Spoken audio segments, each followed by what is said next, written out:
I mean, people with disabilities are hot. That's all this teaches you. Dude, Emmy was a great I start.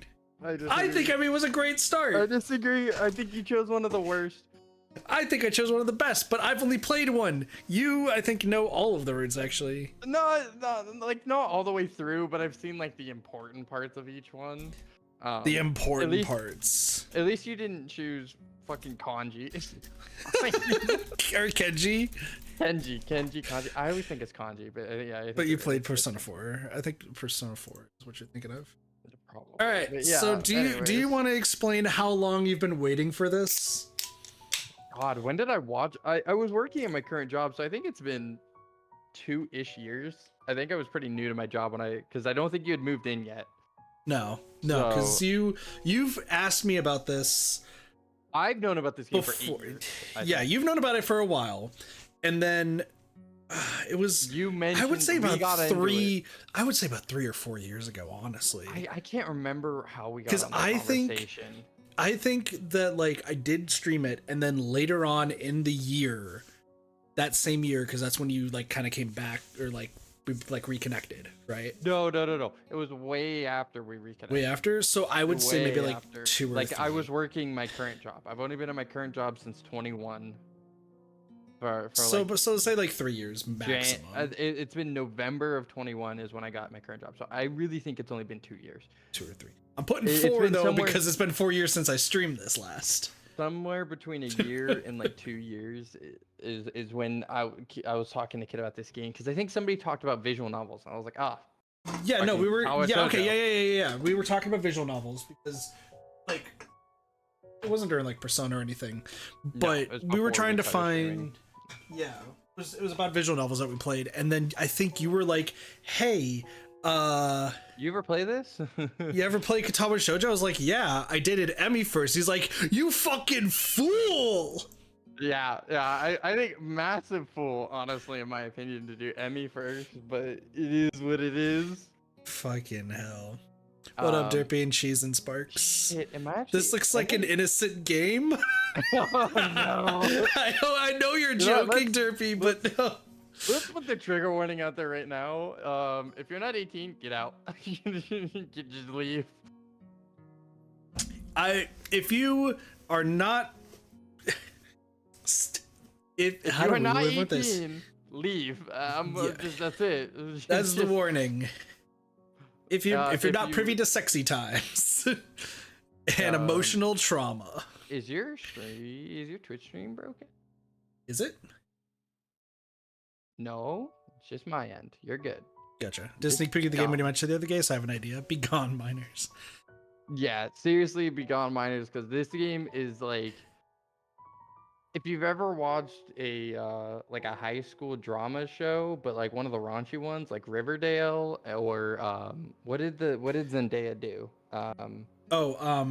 Fucking, it's a drug one, isn't it? Yeah, Euphoria. Euphoria. It's Euphoria before the game came out. Do you know what the title translates to, by the way? Like injured women or something like that. Broken Cripple girls. Cripple girls. Huh? Cripple girls. Okay, I knew it was something like that. So yeah, it's a dating sim. Yeah, and so it does not hold back. You might notice that there is a disable adult content that we are not removing. So we're gonna show you what we do instead. Yeah, it's the greatest. It's the greatest thing. Listen, Doge is not you would actually see it on like the Twitch stream at least. I'll see it on the Twitch stream. I think your Twitch is like. Okay, it was just present for me. It looks like it's just for you. So because in order to experience, open, so I'm gonna focus on the Twitch stream. That's fine. I specifically got part of it to stay. So here's the thing. In order to get the full story of the route, and this was told by Travis, one of my other mods from when I first streamed this, if you want to get the full story without there being just straight up gaps, you have to do the mature scenes. I think that he said, like, he said there was like really one bad. That like maybe you don't need to, but for you will literally it'll be like, here's a random plate of food, and then it come back and it's like, we're married now, and you're like, huh? Like, what just happened? That's dramatic. It's not that severe, but it does jump quite a bit through those scenes, because there's a lot of scenes that we don't need to hide. It's not important to hide them, but it still would get removed because it's technically raunchy stuff. Yeah. So you asked about this earlier, about the spreadsheet and everything. So Travis 4 years ago made the spreadsheet for me of like when to censor things and when not to. Yeah. If it says no, that means like it's fine. It's fine. Like we could still watch it and everything, or we can go through it. Safe means that like it's in between, like they're still clothed is what safe means. I didn't really respond to that. It's like they're still clothed, or like the quote unquote naughty bits, aka they're like tits and such. Like you don't see them, you just see them in like their underwear or something. There's stuff though that's like NSFW writing safe. So I'm assuming they say some things that it's like it walks the line, but it's not. Yeah, it's like walks the line. Yeah, exactly. Graphic. Yeah, for the sprites and the CG though, that is like. So what is CG? There's actually videos. Oh, is there? Okay, I did not watch. I did not see the raunchy bits. The YouTuber I watched did disable adult content.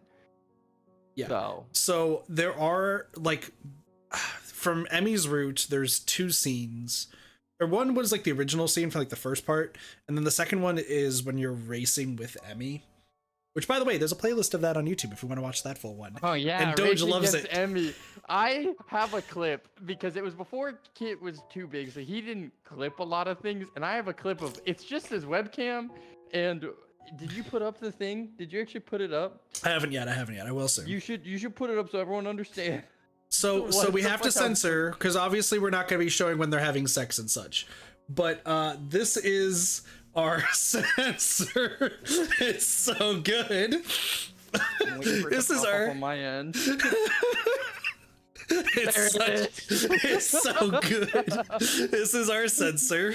The Nyani and then 2 Doges. There's one Doge that fills behind the ear. And then I had to just put another Doge. Oh yeah, no, I got it from Ray. I didn't ask this. I didn't ask this. What? Should we co-cam? If you want to, I can send you the. I didn't know if we should, because a lot of it's just gonna be me laughing my fucking ass off. Dude, I'd be down if you want to. Chat, what does chat think? Chat, make the decision, because I'm mostly here to guide on this one. I've seen this one, so I know exactly what's gonna happen. Co-cam. I don't remember. Do I have the co-cam? Oh no, you're through OBS now. We can't do it. Never mind. That was a Streamlabs thing. No, I did it after the fact. You just did your face cam in Discord, and then I copied it over. Yeah. Do you want to do it that way?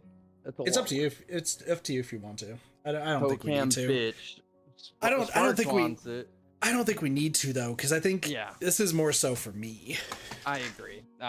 So yes, there will be things that hide behind the cat in the Doges, that me and Kit will be visibly uncomfortable looking at, but like for the story, I guess. Hey, if they do anal this time, I'm not going to be surprised. No comment. Do you want to talk about the hilarity, like your favorite clip? Give me a second. So this is my package, and I had to fucking put it away. Good. So like once again, there's also like, first off, y'all should keep doing clips because clips are cool. But there is a clip from the past that is one of Doge's favorite of all time.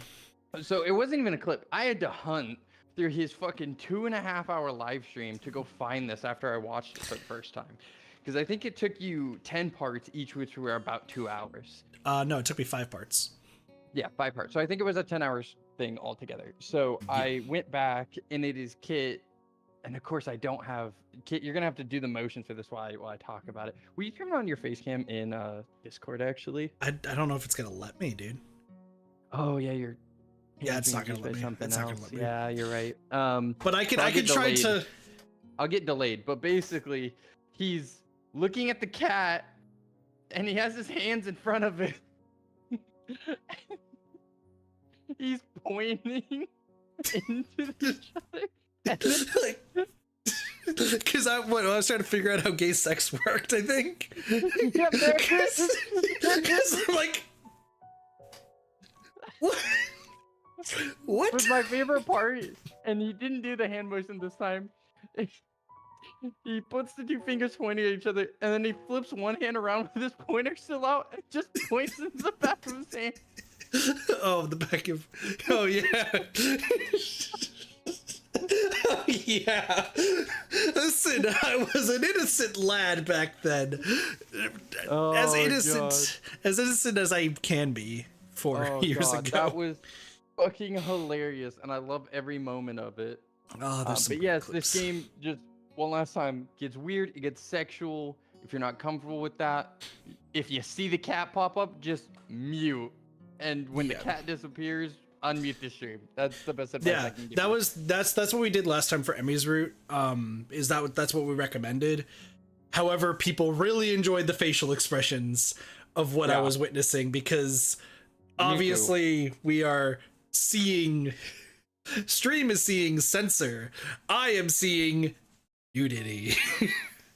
Yeah, that's the thing, guys. We're gonna see basically hentai. There's no way around it. It is straight up hentai, and that is why we will not be showing it, because we don't want Kit to be banned. Yeah, but here's the thing: lose his affiliation. And this is something that Travis and I think talked about in streams after the fact. This game is one of the games that, like, one, I've really wanted to stream, but two, is just a really good story and very emotional. It's gonna pull on your heartstrings. There's gonna be some crying. There's gonna be some laughter. There's gonna be some awe, and there's gonna be some ugh. Yeah. And that's just how it goes. It's like a real relationship, honestly. Yeah. No, it's a beautifully written game. And then I think it was funny, but I know we're like kind of taking a while to start. But it's funny because I know in a stream after the fact, I was talking to Travis on the stream about like other visual novels I wanted to play. And I think what I ended up doing, because like I was like looking on Reddit and like online of like other visual novels that were like similar, because I was like, oh, this was like such an emotional game. I really liked the story about it. I still don't have the bot working. I tried resetting it up and it's just not. I'll try to get it fixed like tomorrow during lunch. Nah, you're good. Anyway, every visual novel I kept bringing up was a hentai visual novel, and I don't know what that says about a lot of visual novels out there. I honest to God think it just means that there was one at the time that was like, it was like top 5 new ones, and I was like, oh, this seems great. And then I brought it up to Travis, and Travis is like, dude. Yeah. So I have that copy pasted, by the way, so I can always. Yeah, that does not look good on stream. It does for me. What do you mean? It looks good for Cheese can see. Oh no, on the stream, yeah, no, it looks awful. It looks like braille, but Cheese can see it and chat can see it. Yeah. That looks... Anyways. And ready? Yeah. Long story short, we've warned you. It's your own damn fault at this point, and Japan writes really beautiful stories. Yeah. So we have to go through the beginning, right? No. So where do I have to load? Go main menu. I'm going to put the sensor up just in case, because I don't remember. Yeah. It does show pictures. You don't want to load. Pictures. You don't want to load. If you hit start, is that all it does? Yeah, that's all it does. So I think I have to go. We're gonna go through it. Yeah. So we have to go through skip mode. Right. Well, we'll do. Okay, Derpy. That's like bringing up redo of Healer, and it shut up. Hey, Relink is a great game that I still want you to play. I would buy it on PC if you played it. What? Grand Blue Fantasy Relink. Oh. Really fucking good game, dude. All right, so do skip mode. So you're gonna see a bunch of things flash by. If you don't know the beginning of this game, go watch Kit's previous video. But a little synopsis: we go to confess to our crush. We get basically a heart attack, and it turns out we have an extreme version of a heart defect, and I mean extreme. Okay, perfect. So this is where we're at. Kit, I'm gonna give you answers for this stuff. So freeze. Basically, we're now going to a school for people with health defects, all manner of different health defects, because they have an on-site nursing, they have on-site living, so they're going to take care of us. We have to be very on par with our medication and stuff. You'll see that come up a lot. But that's basically all the thing is you learn, you love reading, you read a fuck ton. Everybody from your old school kind of cuts you off besides your crush. She comes and visits you a lot. And we have very complicated medication on a very tight timer that we have to take. We also cannot perform strenuous exercise too much, and we cannot do too much physical activity. Yeah, so of all kinds. we said we loved playing soccer. They were like, don't do that, you'll probably die. Yeah. But for those you don't know, if you ever watched TV in the last, 20 years, ask your doctor if your heart is healthy enough for sex. Our doctor said no. In this game, the doctor said no. Yeah, our doctor said no. So, I feel like this is our teacher on the stream. Should I just condense it down a little bit? Because I feel like it's a little bit too wide. But I don't know. No, it looks good. I don't think anything's gonna happen in that particular corner that your webcam's covering, so I think it's a good size. Okay, I just want to be sure. So this is, again, we're gonna get introduced to all the characters now, which if you want, you can watch Kit's stream. But we're only gonna skip, I think, another, couple of minutes at most. It's we're pretty much skipping the entire first act. No, not even close. We're skipping a lot of the first act, except for the person we're going after. Yeah, so this is our teacher. He's kind of cool. We'll get more into him later. Go ahead and you're going to say, yeah, of course. Cool. Then we have to do skip mode. Yep. So this is our classroom. These are a bunch of kids. You notice kids with canes and missing ears and messed up limbs. I'm gonna like stop in different areas to also point for this these out. two. Super important. These are two of the people you can chase. They're kind of handled as one couple. Because I don't think you can romance the left one. The left one's name is Misha, I believe. Yeah, Misha. Our nickname for her, like the in-game nickname for her that the character will call her, is something like Big Boob Bozo or something. Or something weird like that. But her name's Misha. The right one is Shizume, right? Is that how you say it? Yeah, Shizune. Shizune. Shizune is disability, deaf and mute. Deaf and mute. And so the one on the left actually doesn't have a disability. She's her translator. And best friend. And they are both on the student council. I think Shizune is the student council president. Correct. And skip. So they're trying to get you to do stuff you don't want to do, blah, blah, blah, blah, blah. Here we go. You're going to ask about the library. We've already seen this. So if there's anything that's checkmarked, I'm going to be just skipping through it. And like I said, like we both said, watch in the playlist that's going to be for this stream. It'll be the on first YouTube. Episode. Yeah, there'll be a first act of 4 years ago that still covers all of this. Yeah. That girl that popped up, her name is Hisano? Hanako. Hanako. I was gonna say Hisano is you. So Hisao is you. Hisao is you. Yeah. So Hanako, you don't figure it out for a while, but you notice some scarring on her sprite. She's been burned. Yeah, very badly. So she'll come up more later. This is the head doctor nurse of the school, and he's gonna be up your ass the entire fucking game. I know they call him nurse here. I think that's a translation misstep. Because again, this game was originally made in Japanese, so there's some things that don't add up perfectly, but they're pretty damn close. So his job is to make sure you're taking your meds and to give you shit when you don't. This motherfucker, his name is Kenji. He's also a romanceable character, technically. And he's the worst one. He's just going to annoy us throughout the entire game, and he is also our neighbor. Or roommate. No, not roommate. We have our own room. He's the neighbor. He's the room across the hall. He's the room across the hall. He is sexist. It's dorms, so we all share a bathroom. He is super, super sexist. Like thinks women are trying to plant bugs in our head and kill us. So it's really crazy. At the very end of this entire game, when we will inevitably finish it, way in the future, we will do a him run. We will do a him run, and that'll be the last thing we do. And it'll be awful, and we'll hate ourselves. His whole thing, by the way, is that he is not blind, but like blind. He's legally blind, not physically blind.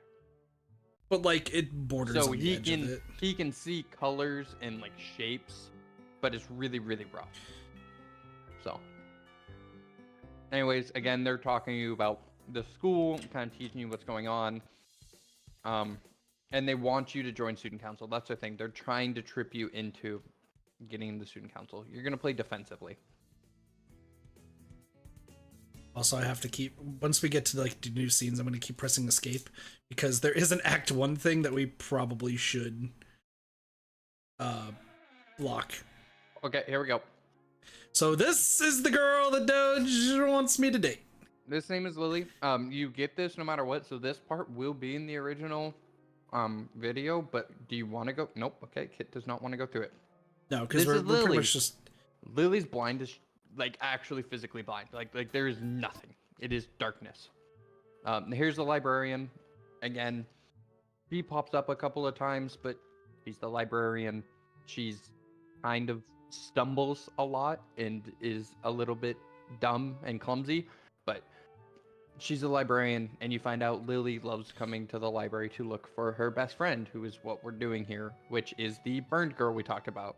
Oh god, what's her name? Hanako? Yeah, there you go. Yeah. There she is. So again, that scarring is burns, which I don't think they did a good job showing. Sorry, I didn't mean to startle you. Once again, every time it goes to a new scene, once it gets to the dorms, I'm gonna pause because I have to look for the chapter soap. You have to look for the what? Scroll to the top of the playlist. Oh, I know what you're talking about. Yeah, you're right. Yeah, be really careful here. I think it's about that. That's why I think what happens tomorrow morning. You're actually gonna say she wasn't cute. It's not exactly cute. No. There are a lot of cute girls here. Strange. Oh, I forgot. I did voices for Kenji. What was it? Like, there are a lot of cute girls here. A strangely disproportionate amount. I believe there is one of the dark secrets of the school. I tried to warn you, man, but did you listen? I don't remember any such warning. Should I do dark mode, maybe? Yeah, dark secrets, extremely dark. Have you noticed that the number of girls in the school is slightly but significantly higher than normal? I fucking... It's hard to do, like... It's hard to do fucking... What is it? The number of girls in this school is slightly but significantly higher than the number of boys. It's like 60-40. Turns his head to the left and stares off into the distance to nothing. So yeah, I don't know... like, because the auto part is just going to keep going and it's not going to actually skip. Don't do auto. No. I was like this, I mean, to the untrained eye, it doesn't appear to be that bad, but that is a full 20%. One would think that that a school with such a huge pool of women would be a man's dream, but no. What I'm about to tell you could blow your mind. Are you ready? I don't know where this is going, but I think I won't be missing much by cutting out now. We've seen this. We have? These go back to the same thing. Okay. Because I wonder if skip mode just... It won't let you skip through stuff you haven't seen. So again, you've come out. She comes in super late every day, and no teacher kind of acknowledges that fact, and they don't really bother her about it. And then she doesn't really focus in class. She just kind of reads. You're going to go talk to her. Okay, we've talked. But you've done before. And here comes Lily. Again, Lily's her best friend. They hang out all the time. This is the girl. An important scene. Yeah, this is a really important scene. I'm gonna save, by the way. Okay. Just because I want to see, like, once we choose something, I want to skip to see if it actually skips it or go. Okay, so this is who I dated the first time. Her name is Remy. If you saw the thing, Emmy, and if you saw the thing in the 0.2 seconds her sprite was on screen, she has no legs. And basically she runs into you full bore in the chest, and you almost have a heart attack. You're like freaking out, listening to your heart, thinking you're gonna die. And this is Rem, right? Rin. Fuck, I'm so close. You're close, yeah. As you can tell, she got no arms. Yep. That is her whole thing, and she's a sarcastic bitch. And in like a funny haha way, not a mean way. Yeah. And she's best friends with the girl no legs, Emmy. And she even says a line like, "Together we make a whole person," which which is fucking hilarious. Yeah. And no arms girl and mute girl hate each other because they can't communicate because you can't sign to somebody that has no hands. Yeah, basically. exactly. Yeah, that's and the thing about Shizune. Shizune hates people she cannot talk to. And she also has a superiority complex. That too. I was gonna make the joke, but I felt bad about it. But the game does it anyway. Yeah. Yeah. Anyways, you're actually gonna say maybe here, so we're gonna go through this. So I'm gonna say maybe, and then I'm gonna hit skip to see what happens. Okay. Yeah, no, it doesn't do anything. So these will collide in a second. Yeah. So Maybe I don't think no, you should skip through anything because you can skip through a large majority of the game just making a decision here or there. So I would say not to, and that this is probably a pretty good spot to start playing. All right. So maybe no. I mean, he gives me a nasty look of sort of look when I say that, making me try to take back the word. I mean, I don't know. I'm still trying to get used to the school. I promise to try though. You're not being very convincing there, Hisao. Tip number 1: medical professionals are not abused if you take their advice lightly. So what he's asking here is he wants us to start exercising daily. Try and make our heart a little bit stronger. Just something light, something consistent. And we basically go, yeah. What's up with him? As if a day or two would make that much of a difference. I didn't do anything at the hospital either. Yeah, okay, sorry. He stares at me for a moment, then shrugs, smiling again. Okay, that's more like it. If you go to the school's trek tomorrow morning, you'll meet my spy, who probably has no qualms offering consultation to you if you want to jog a bit. Consultation? I wonder who it could be!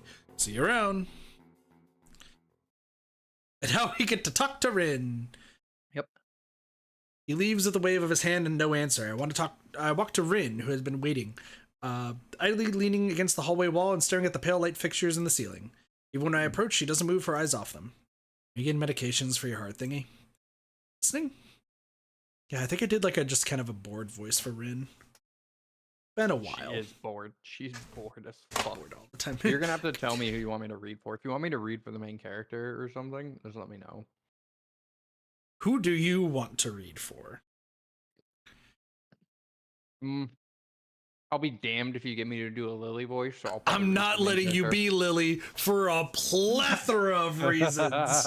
For a full plethora of reasons. Yeah, but if I'm the main character, we can say it to each other, kid. No, that's one of the reasons. It would be funny as fuck, though. Give it to him. Agree. I agree. Oh, I think I gosh. should be Hizao, or you should be Hizao because you're playing this, and I'll be Lilly because it'll be funny as fuck. Fuck, what up, Jigsaw? Do you not want to hit on Doge? 1, he's my roommate. 2, he's one of my best friends. 3, he already is dating somebody. 4, I don't swing that way. Give me a kiss! No! Get the fuck out! This game's gonna break us. We played much worse games. Not on stream. I don't know what you mean. Yeah, true. Unless you play Class of 09, that'll be a worse game. Yeah, and Cheese keeps wanting to join for that, and I think we both hard veto James. What? I thought we hard veto it. Oh, it would definitely get you banned. No, like I think Class of 09 is not banned, so like we could play it. Yeah, but you're gonna have to say things that you are not comfortable saying, and we're already gonna do that. So I'll let you pick it. You want me to be Lilly, or you want to be?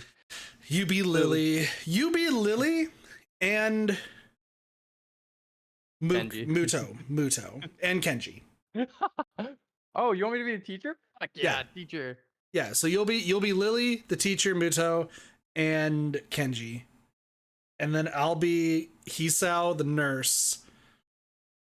I guess also then Emmy, Rin. You'll be everybody who is unimportant to the story because they don't pop up a lot. Yeah. Do you want to be Misha? Do you want to be pink-haired girl? Okay. Fuck yeah. I describe her as obnoxious as fuck.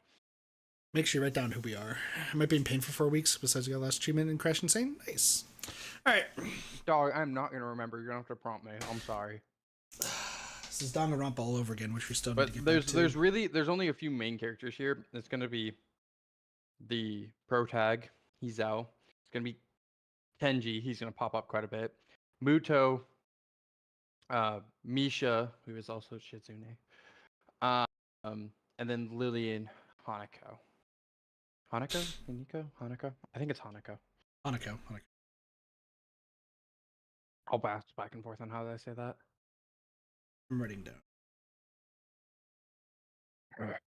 Hanako. But like Rin and Emmy come up maybe for like you know a what I mean, few lines every chapter. It's really not a lot. It comes out more accusatory than I intended, accidentally lashing out at her. But even so, I don't really want to start talking about it. I just met her. I don't know her. It's not her business. The nurse seems to be happily ignorant about confidentiality, too, talking about that kind of thing in public. But it's not Rin's fault, is it?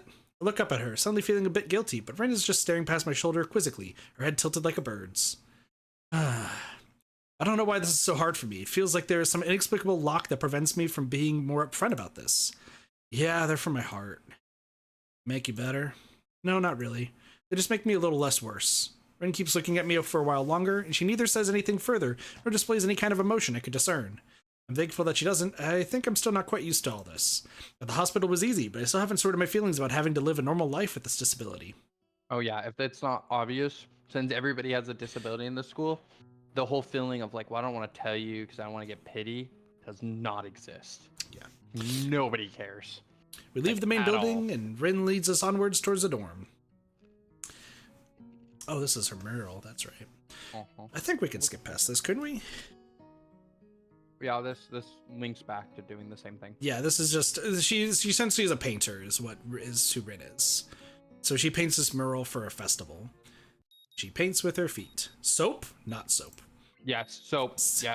Yes. Stupid to me, but I suppose is this way. At least I could tell the nurse honestly that I'm doing something about my health. Not soap yet. Not Not that I have ever much of a runner to begin with. Can't hurt to try, I guess. So you have this scene, which you've done. So there's like a few different This lines, jumps but yeah. into soap though, so you do need to be careful. Oh, yeah, when it slows down, I'll just read. Frankly, I don't remember if there's any particular form for running, but I can't help but feel like I'm doing it wrong somehow. I feel awkward in comparison to Emmy, who never seems to break stride. I don't think I want to do this anymore. I'm really not filling up to more than a couple laps today and slow to a walk pretty quickly. Emmy keeps running and doesn't seem to notice I stopped until she passes me a second time. She quickly skids to a halt, breathing steadily in contrast to my own somewhat gasping demeanor. So basically, Emmy's the nurse's snitch. There you go. Yeah. Finished already? I hang my head ruefully. Yeah, we're not in very good shape right now. Emmy nods and grins at me again. She seems to do a lot of smiling. Well, the important thing is you started right? Next time, you just have to try to hold out longer, then longer, and eventually you'll be great.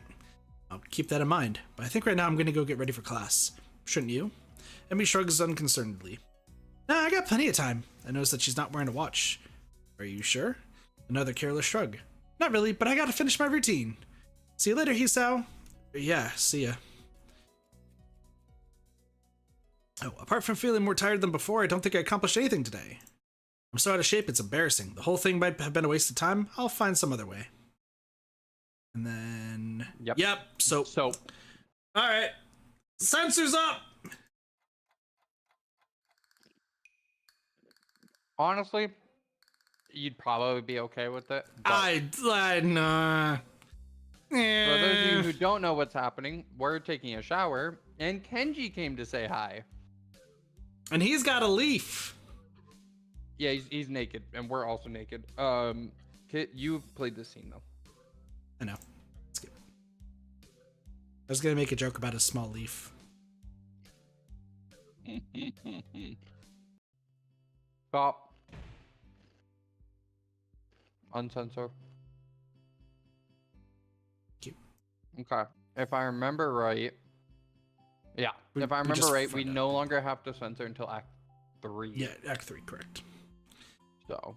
But this is just them arguing because Shizune And hates again, Lilly, and Lilly and doesn't Shizune, care. who cannot communicate, hate each other, and they're also kind of the powerhouses of this school because Shizune leads student council and Lilly tends to lead her classroom. And it's a classroom full of mostly blind to blind people. And you're going to cut some slack. So I figured. Yeah, the first act is mostly just choosing the choices, I thought, but... The first act is just meeting everyone, which again, we've chosen basically the same option as Kit's stream, or his first stream, so please I'll watch that if you want to see that stuff. But they're in the mostly blind room. What I might end up doing, because this is mostly like stuff we've seen before, at least Doge and I have, and it's gonna take us like 4 hours just to read through all the same stuff. I might do like a separate video that's just unlisted, that's just reading through the entirety of it. So like what the proper Act 1 would be for it. Okay. But I'll work on that later. I got other things I also want to do. I'm feeling so everyone got together. They talked about working for the fair that's in or the festival that's in. I don't remember the day count they give you. I think it's in like a couple of weeks or a week or something like that. I think it's a couple of weeks. So I think we have to do midterms. I think it's like 3 or 4 weeks or something like that because we joined middle of the school year. Yeah. And the blind classroom is working on banners. They're having them paint and draw. That's their decisions to help the festival. And they're having the girl with no arms paint a mural. And that's basically all you get to find out. Yeah. The reason this scene's different is because when we were with Emmy, we woke up early to run with Emmy. Since we don't care to run, we're sleeping in. The nurse's voice is almost nagging in the back of my head about morning jogs. I make a resolution to make up for it by going for a walk after school tomorrow. Emmy won't care either way, I bet. So that's the big difference, is you do it after school instead of before school. So that is Act 1, I think. Nope. Act 1 is after we officially start getting with the girl. You're right. This is that's just chapter 1. My bad. I wake up and take a hot shower. Yeah, you should be fine. Okay. Back in my room, the first thing I see is the familiar row of medication bottles lined up on top of my dresser. It makes me depressed as usual. It's annoying. I thought I was okay. I thought I had made my peace with this thing, gotten over it. But what I really did, I allowed myself to forget that I have a problem. Being here really reminds me of the reality, and trying to fight against it just hurts. Reflecting on it is only going to do so much. I've done this before for months. It seems like it's time to get it over with. If I allow myself to forget that my life is definitely not going to be as long as those of others, I won't get anywhere. My life may be different from others, but it is a life in progress. That is how I rationalize it. I'm down that usual handful of pills, trying to push the sundry feeling out of my head. Then I prepare to head out of class early, as usual. And then Kenji. Oh, apparently we're not skipping this. As I step into the hallway, I notice Kenji coming around the hallway corner, stealthily making his way over to his room with a large bag. As he sneaks past me, soundlessly like a ninja hiding in plain sight, I call out to him. Hey. He jumps at the sound of my voice. It's you. Fuck. I was eating chips. You made me choke. Oh, hey, man. I didn't notice you there. I'm really tired. I think it's more like he didn't see me, but that's not the issue. Where have you been this early? Shopping? Nah, I wasn't shopping. Sometimes I have to visit the math teacher. Yeah, I figured it would be a good idea to find out when the next exam is, since he tells you in advance if you want. So then what's in the bag? I thought I'd go shopping while I was outside. I need supplies to continue the fight against the vast feminist conspiracy. This fucking guy. I hate him so much. Okay. I thought you didn't go outside. I'm wearing it now. Yeah, basically the sunlight really fucks with him, so he never goes outside. He's wearing a hat right now. You can't see it, but he's wearing a hat right now, apparently. I said not to point out that he is not wearing a hat. An awkward silence settles between us, and then Kenji breaks it by pushing his door open slowly, releasing a creaking sound into the air that only makes the moment seem more awkward. He sets the bag down inside his room and then closes the door. I'm surprised you went out of your way to find out the test date. Trying to take advantage of an opportunity to study is pretty diligent. I never study. Oh. I just want to know when the next test day was. I'm still gonna take it, duh. I just need to know what day, so I can't afford to skip class. He usually sends out updates on that crap by phone, so I had to step out and check up on it. And why do you have to go out when you can get it on your phone? I don't carry a phone. I'm blind, you dick. What do you mean you don't carry a phone? You mean you just leave it at home? Nah, I just don't use phones. I don't have a phone. Phones? I have no phone. Why don't you have a phone? How could you not have a phone? No phone at all? No phone? I just don't like phones. Actually, I'm kind of scared of them. I don't know why. I think it's some kind of repressed trauma.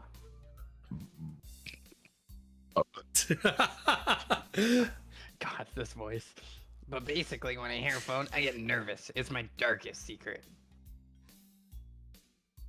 What is darkest secret? I have two theories on it. Either I have some fear of receiving some undefined, ominous, life-altering doom call, or I was beaten with a phone in the past. Beaten so badly I can't remember it. It must have been a Nokia, right?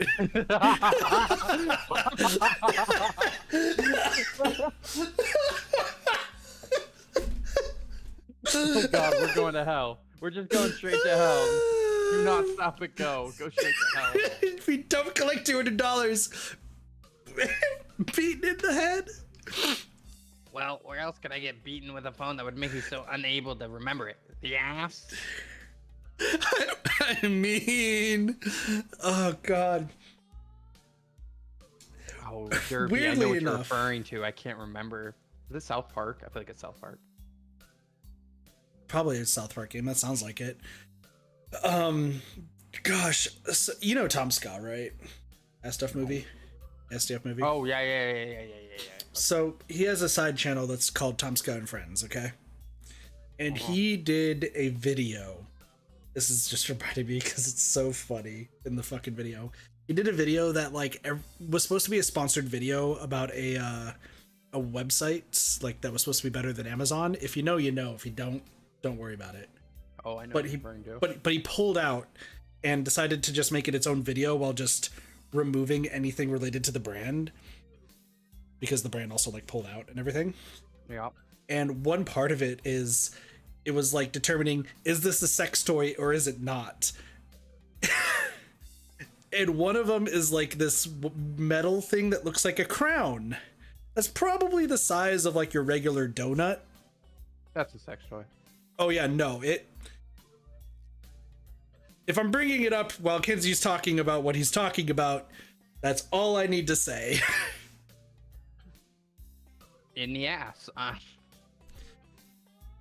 Unexpectedly logical. I feel very depressed now. Sensing this conversation is more or less over, Kenji opens his door again and prepares to head inside. Yeah, I'm going to sleep, dude. Have a good one. Class is going to start in like 20 minutes. I already did something today. Too tired to go to school. Hey, you need some lip balm? I accidentally bought two because I thought the store had started selling individual AA batteries. Thanks, but no thanks. Whatever, man. He swiftly enters his lair, finally letting me go to class. Oh, still. For a change, Yeah. I'm not among the first ones to come to the morning class. Instead, almost everyone else seems to be here already. I recognize most of my class by their faces now, though the names escape me still. I was gonna say most of this is gonna be new. Now it's like this. Now it's not. Yeah, and then this is Emmy probably being upset. Hisao! It is. I'm going to make you a one-time only super extra special lunch offer. Emmy's homemade lunch boxes and the privilege of enjoying them in private with two bombshell beauties. Her overly flirtatious sales pitch echoes in the hallway, a remarkable feat since it's full of people. Emmy strikes a very confident-looking pose as though it is an attempt to one-up her own ridiculousness, puffing her very modest chest and making the V for victory sign with her hand. It sounds delicious. To what do I owe this honor of being invited? You said they're looking really lost and sad, so I thought you could use some company. This is probably the most depressing reason imaginable. So how about it? You're probably really lonely and would eat that awful cafeteria food all alone otherwise. I'm kidding. Sure, I'll have your lunch offer with pleasure. Let's go to the roof. The roof? Why the roof? Because that's where we eat. And if I don't get up there, then she'll probably wander off and then I know she'll go hungry because she never packs a lunch for herself. Who will? Come with me. Without answering my question or waiting for my response, she grabs me by the arm and drags me through the hallways. I attempt to make conversation on the way. So Why do you have an extra lunch? the difference here is she invites you to lunch during your morning run. Didn't go on the morning run, so she doesn't care. Emmy smiles guiltily. Actually, it's yesterday's lunch. I slipped in a run at lunch and forgot to eat it. Huh. The stairway to the roof is a little dilapidated and it's clearly been used recently. Yep. And it's Rin! They're best friends! They make a complete person. They make a complete person.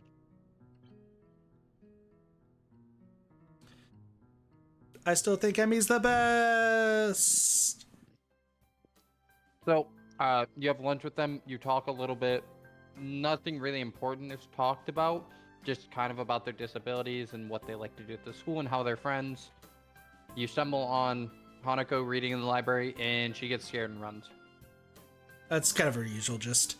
I That's guess her I need to buy usual some gist. supplies. I can't live off cafeteria food and eating out for my entire stay here. As I leave for the gate, I made a few loud stretches to try and stave off the tiredness that accumulated over the week. After passing through and rounding the corner, though, I see a solitary figure walking downhill towards the small town below. The color of her hair and tapping of her cane are unmistakable. I quickly walk up to her, which seems to catch her attention without a word needing to be said. Hi, Lily. She takes a moment to place the voice, slightly adjusting her head to face a bit more towards the source of my voice as she does. Izao? I hate you. I hate this. You guys can't hear him because Discord's cutting out, but that fucker is laughing hysterically in the living room. He is laughing hysterically. Chat, we're gonna flirt with Kid today. We're gonna flirt with Kid today. This is my punishment for being a loner my Uh-huh. entire life. If you got a girlfriend, you can complain for a girlfriend. Just I saying. feel like I tried and then I got shot down numerous times. Honestly, skill issue. I don't know. Fucking Oh, want me it's to also sometimes getting shot down and then other times me just also saying no. A lot of the Hey, time. consent is important, Kit. It is absolutely important. Absolutely. Exactly. All right, there we go. Yep, that's me. She seems to have a good memory for voices. The fact that she actually remembered it is a pleasant surprise. Good evening. What brings you here? Once again, she gives a small polite bow. Are you okay? I heard the cackling in the living room just then. What are you referring to? Thought I just heard you cackling or something in the I don't know with what you're laughing. talking about. I don't trust you. And once again, I reply in kind before realizing that I needn't do so. Just going into town, you? My, what a coincidence. Doing the same thing, eh? I usually go shopping on Fridays. She pauses for a moment, suddenly looking a little lost. That said, Hanako usually comes into town with me. Not lost, but worried. The two do seem to keep pretty close tabs on one another. It's kind of surprising that Hanako would just forget Lily like that. I noticed her reading in the library. She probably just caught up in a book. She lets out a small sigh of relief. Thank you. She has a habit of doing that. Avid reader? He's definitely muting to laugh like a hyena. I fucking did. You bitch. But here's the funny thing. I still hear him from the living room from my room. That's not my fault. It's fine. Go for it. Right. She doesn't like being around crowds of people, so reading away from everyone lets her relax a bit. Eating Also- Starburst and trying to read is not a vibe. Fair point. I'm gonna turn down the volume a little bit because I know you're reading like really, really quietly. I'm trying to match her voice, and she's Yeah. always described as having a really like calm, monotone, soft voice. Yeah, so I just want to make sure that the game's not overpowering you. Chat, you have to tell me if you can't hear me. I'll fix Yeah. it if you can. I can adjust other things. Although she probably didn't intend it, I can't help but grimace as I recall my first meeting with her, holding a grimace shake. Shut the fuck up. She made you see and measures using her finger because she obviously can't fucking see how full the tea thing is. So The she tea, literally, like, she didn't measured even know with if her it was mouth. purple. I'm just saying. I'm gonna give you something purple tonight. No. That was way more sexual than it should have been.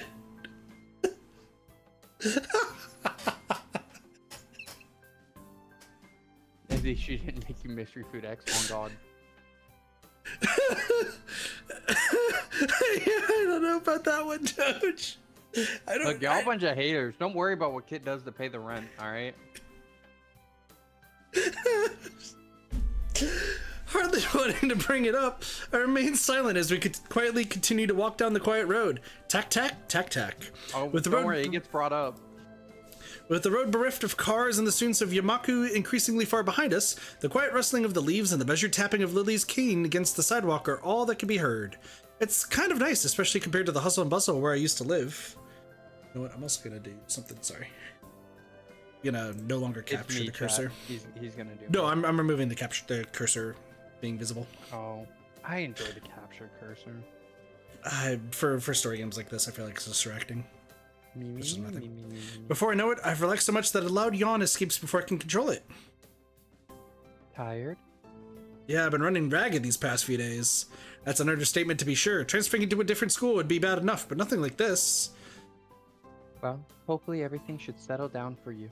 The festival's got everyone in a spin right now, and you've been plopped right in the middle of things. For a moment I hesitated, but given her apparent tolerance for frankness, I decided to give my full thoughts. I guess Yamaku's kind of different, though. I mean, the formalities surrounding everything, the isolation around it, not to mention the most obvious difference. It's kind of a whole different mindset. I suppose I'll get used to it, though, in time.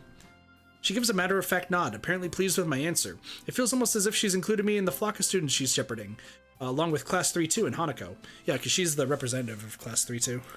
She's the rep of 3-2. I can't remember what class we're in. I want to say 3-3. It could Yeah, it's be 3-3. 3-4. It's 3-3.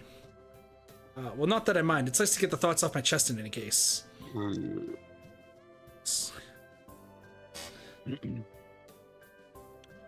Looking on the bright side, one could see it as a chance for a new beginning. You should cherish the ability to make new friends. That's optimistic. Nonetheless, it's good to have a positive attitude about such things, I suppose. I guess that's a good take on it. Kill me. Yeah, you chose this life. Walking on down the road, she seems to be become somewhat unsettled. Before I can ask what's on her mind, she seems to collect herself and speaks up about something else. So, where in town were you going? That's actually a pretty good question. I'd come in to buy food, but the layout of the place is still totally foreign to me. I intended to just wander around and see what I could find, but with sunset already approaching and nightfall not too far away, that doesn't seem to be very wise. I'm going to have to ask her for directions again. I was just going to get some food, but now that you mention it, I don't really know the way. Well, now, this is quite lucky. I was just about to go to the convenience store myself. You don't do voices too much, do you? Fuck off, Kit. No, I'm just. It just dawned on me that. I don't. I Yeah. fucking speed read. It's why I don't play story games. Well, I don't play story games for stream. I play story games on my own time, and I fucking speed read because I read it like 170 words a minute. Still gotta finish Valkyria. Fuck off. One I day skipped we through will. that game too. I fucking tabbed through that so fast because I read it faster than the text scroll, and it pisses me off. It's Yeah, like that's fair. text scrolling speed for me is like following an NPC on a fetch quest where they walk measurably slower than you. The other thing though is too, like, chat's seen it before, where I read really, really fast, but I have to like tone it down for stream purposes. I think I'm toning the speed down. No, you're good. You're good, like But reading I and will- everything. Fucking if- names is gonna suck ass. Yeah, no, if Persona 4 Golden was anything, you were not Oh good my with God. names that are foreign. I'm not good with foreign names. But here's the thing. Even true American names, I still. Here's the fuck up, thing, so. with all the games that we have streamed together, Doge, and all like the reading that you've done, this is the first game that you've actually done a voice for it. Usually you just kind of read as it is. But like you've gotten a lot better with reading. You've gotten a lot better with the reading. Personas, we're just reading to get to the part where they speak from themselves. This game has zero. Well, that's not entirely true. I was gonna say it has zero voice actors. No, I think it does have zero voice actors. Because I don't Sure. even think the movies. I think the movies are just actions. They're animations with no voice behind them. It's just audio clips. Sounds about right. No, When we get to dude, I'm Danganronpa, horrible. though, Fucking what name was so bad? Oh, if you guys watch Kids Valkyria Scream, the fucking Largo I called Lugo for the entire fucking game. yeah. And then Got everyone else's name correct. Got Welkin's name correct. Welkin's easy. It's a very obvious name. It's a very American Largo. name. Me. Tati. Looks like I'll be in your care again then. Thanks. Together we walk to the store. My pace is carefully slowed to remain beside her. Compared to my usual walking pace, hers is quite a bit slower. Not that it's without reason. After what couldn't be more than several minutes, I catch sight of our objective. This totally not 7-Eleven. This town really is pretty small. Without further ado, we make our way inside with a greeting from the counter. Mind if I tag along with you? Usually Hanako would help me, but seeing as she's not here...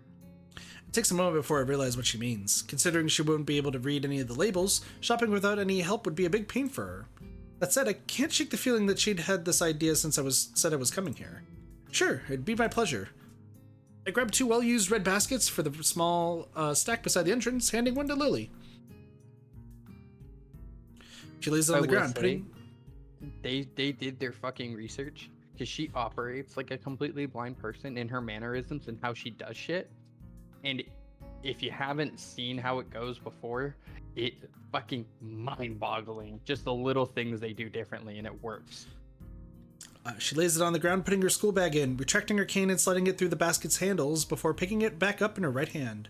Wait, if she doesn't use her cane... Before I can complete the thought, she comes beside me and pinches the cuff of my uniform in her slender fingers. Is this alright? Sure. I have no reason not to accept. I can't think of worse things than shopping with a pretty girl holding on to me, even if it is out of necessity. We navigate our way through the store with not one of the occasional passing customers seeming to bat an eyelid. Considering how close Yamaku is, I guess seeing students from there must be entirely normal for the local residents. As I reach each aisle, I quickly check with Lilly and find out what she needs. I grab it along with what I'm looking for, and put our items into their respective baskets. I guess this is the same routine she and Hanako follow every Friday. Right, all that's left is the bread, and there should be my shopping done. Do you need anything else, Lilly? No, this should be everything. Off we go, then. With a quick side trip to the bakery section, we make our way to the registers. The line, thankfully, is almost non-existent. It's not too long before we both paid for our food and are out the door. Lilly retrieves her cane and extends it to full length. I waste a minute looking upwards at the night sky while holding both of our bags. For a moment, I try to make clouds with my breath, but the summer's heat doesn't seem to cooperate. Eventually, she rights herself, taking a quick stretch before taking her bag and leaving me to my 2. You tired as well? The festival preparations have been complete chaos. See, here it fucking goes. The names. Shizune? Is it Shizune? Yep, you got it. Breathing down my neck doesn't exactly help things either. Hey, she's only trying to get everything organized. Better now than later, right? I suppose. I'm going to enjoy relaxing in town tomorrow. That's for certain. I guess the festival preparations must be taking their toll on both of them. We walk out into the quiet street, talking between ourselves as we carry our bags of food and supplies from the store. Wait, what's that? I notice a very distinctive figure making its way towards us, silhouetted by the street lamps. For a second, I think it's another male student from my class, but as he, or should I say she, gets closer, I recognize her quickly. Rin, what are you doing out here so late? Rin? Lilly perks her head, looking like she's trying to focus on listening more keenly. It suddenly comes to me that I should probably interpret the scene for her. It's Rin Tezuka, I think was her last name from our school. She stiffens at the name and gives a complicated-looking expression, something like a forced fusion of a composed smile and a painful cringe. I understand. Yeah, Rin doesn't wear the female uniform. Again, for obvious reasons. Because her feet are coming up to her head every 3 seconds. I guess Lilly knows Rin too.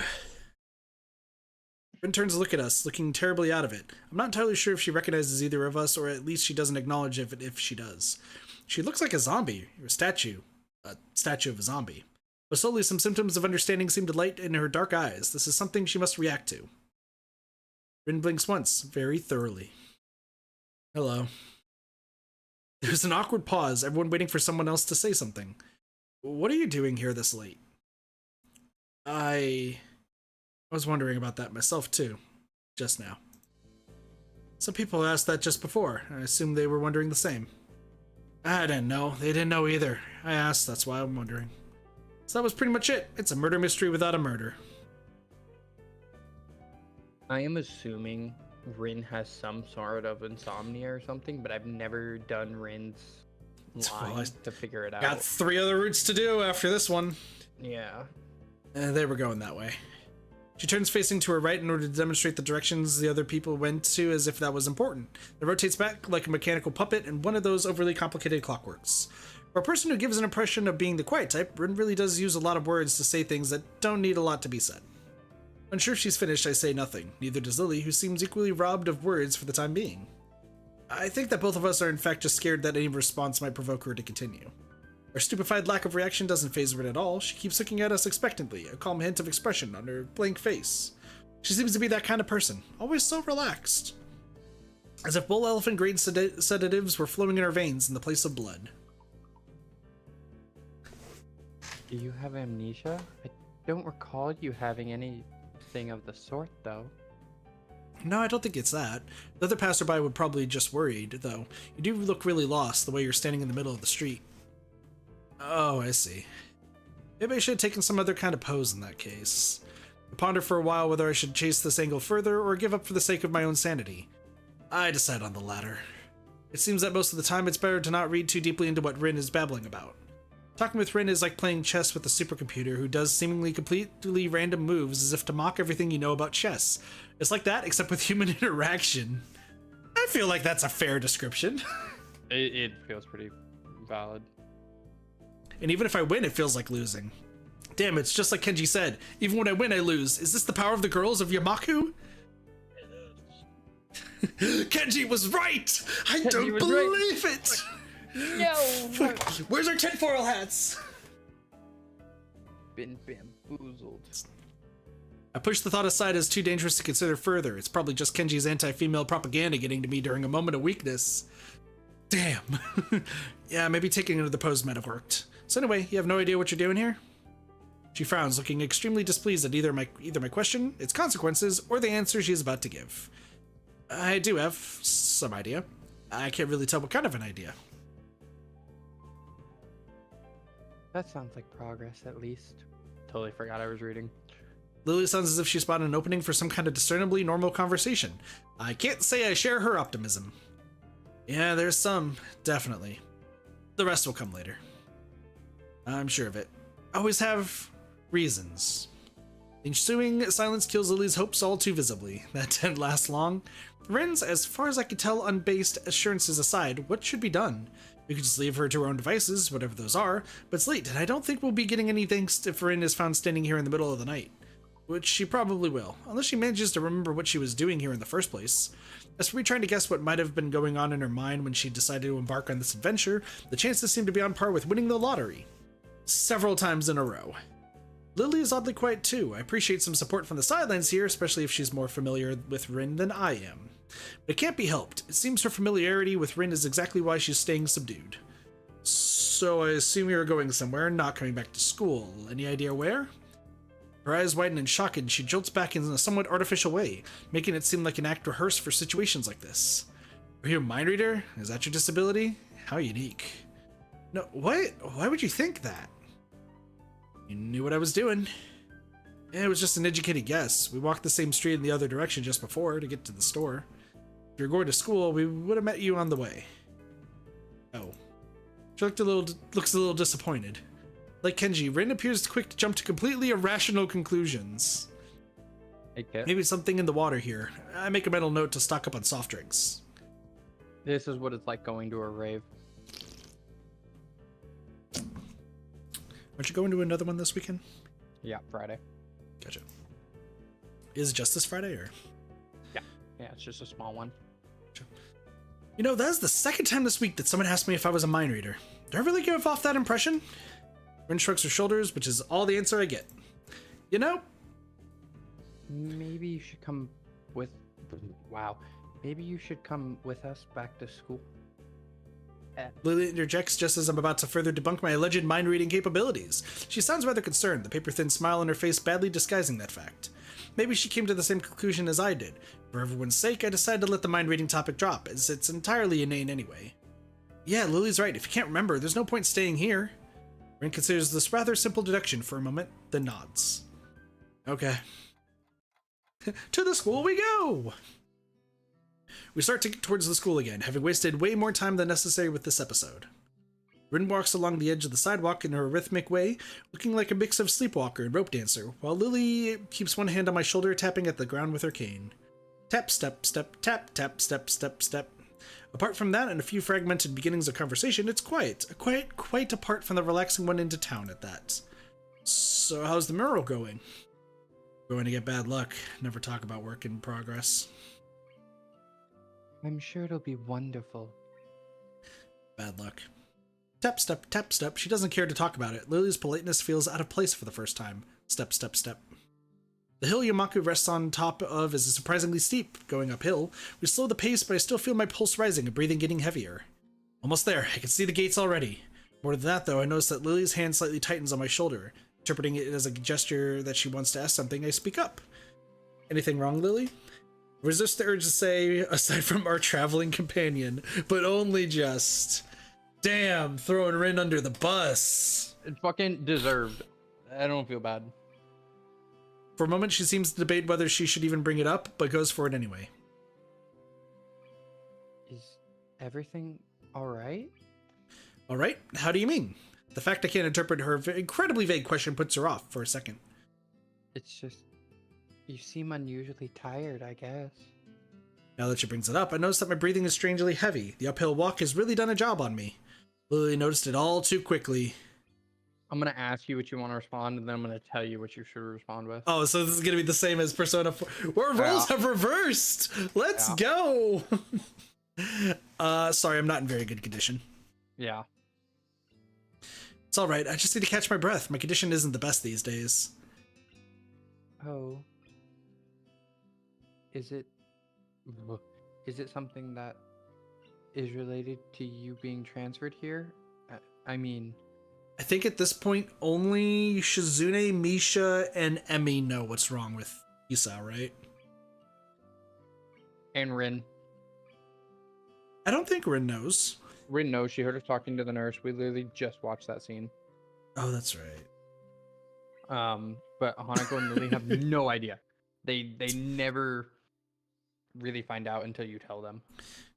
She cuts herself off rather abruptly, maybe realizing she was being a bit intrusive. Her instincts are sharp, though, and while I don't like the subject, it's not like I should lie about it. If it's Lily, I don't think I mind. I'm just a little weak for the time being. Hanako said you look fairly healthy, so I naturally thought...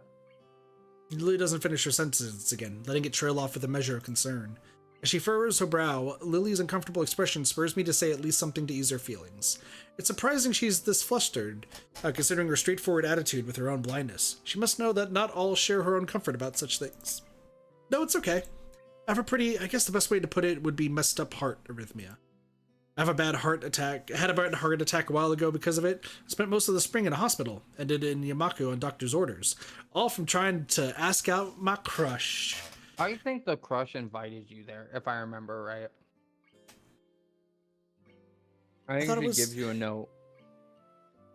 And you read the note and you're like, ah, bet. And you show up and then you get scared when you realize it's her. And then heart just bleh. Gives out, yeah, basically. Okay. She silently nods her head in acknowledgement. My answer, though, only seems to make Lily furrow her brow even further. She doesn't seem to quite know how to react, given we don't really know each other that well. I can't really fault her for it, given I have the exact same reaction. To my surprise, in a moment's time, her face shows that she comes to some sort of realization. Wait, so the time when Emmy and you collided in the hallway? I grimace slightly. Her ability to connect the dots quite so fast is unexpected. Yeah, I guess I'm a textbook example of why those rules about running in the corridors exist. That was a lot more dry than I intended. Lily visibly shies away from continuing the topic. While I do want to assuage her concern, I really don't want to dwell on this either. Don't worry about it. I try to offer a reassuring smile, but then I realize the futility. Without knowing this, Lily smiles at me reassuringly, but doesn't say anything further. Man, trying to show a smile of, like, confidence, only to fail. Yeah, only to remember that she can't fucking see it. See something.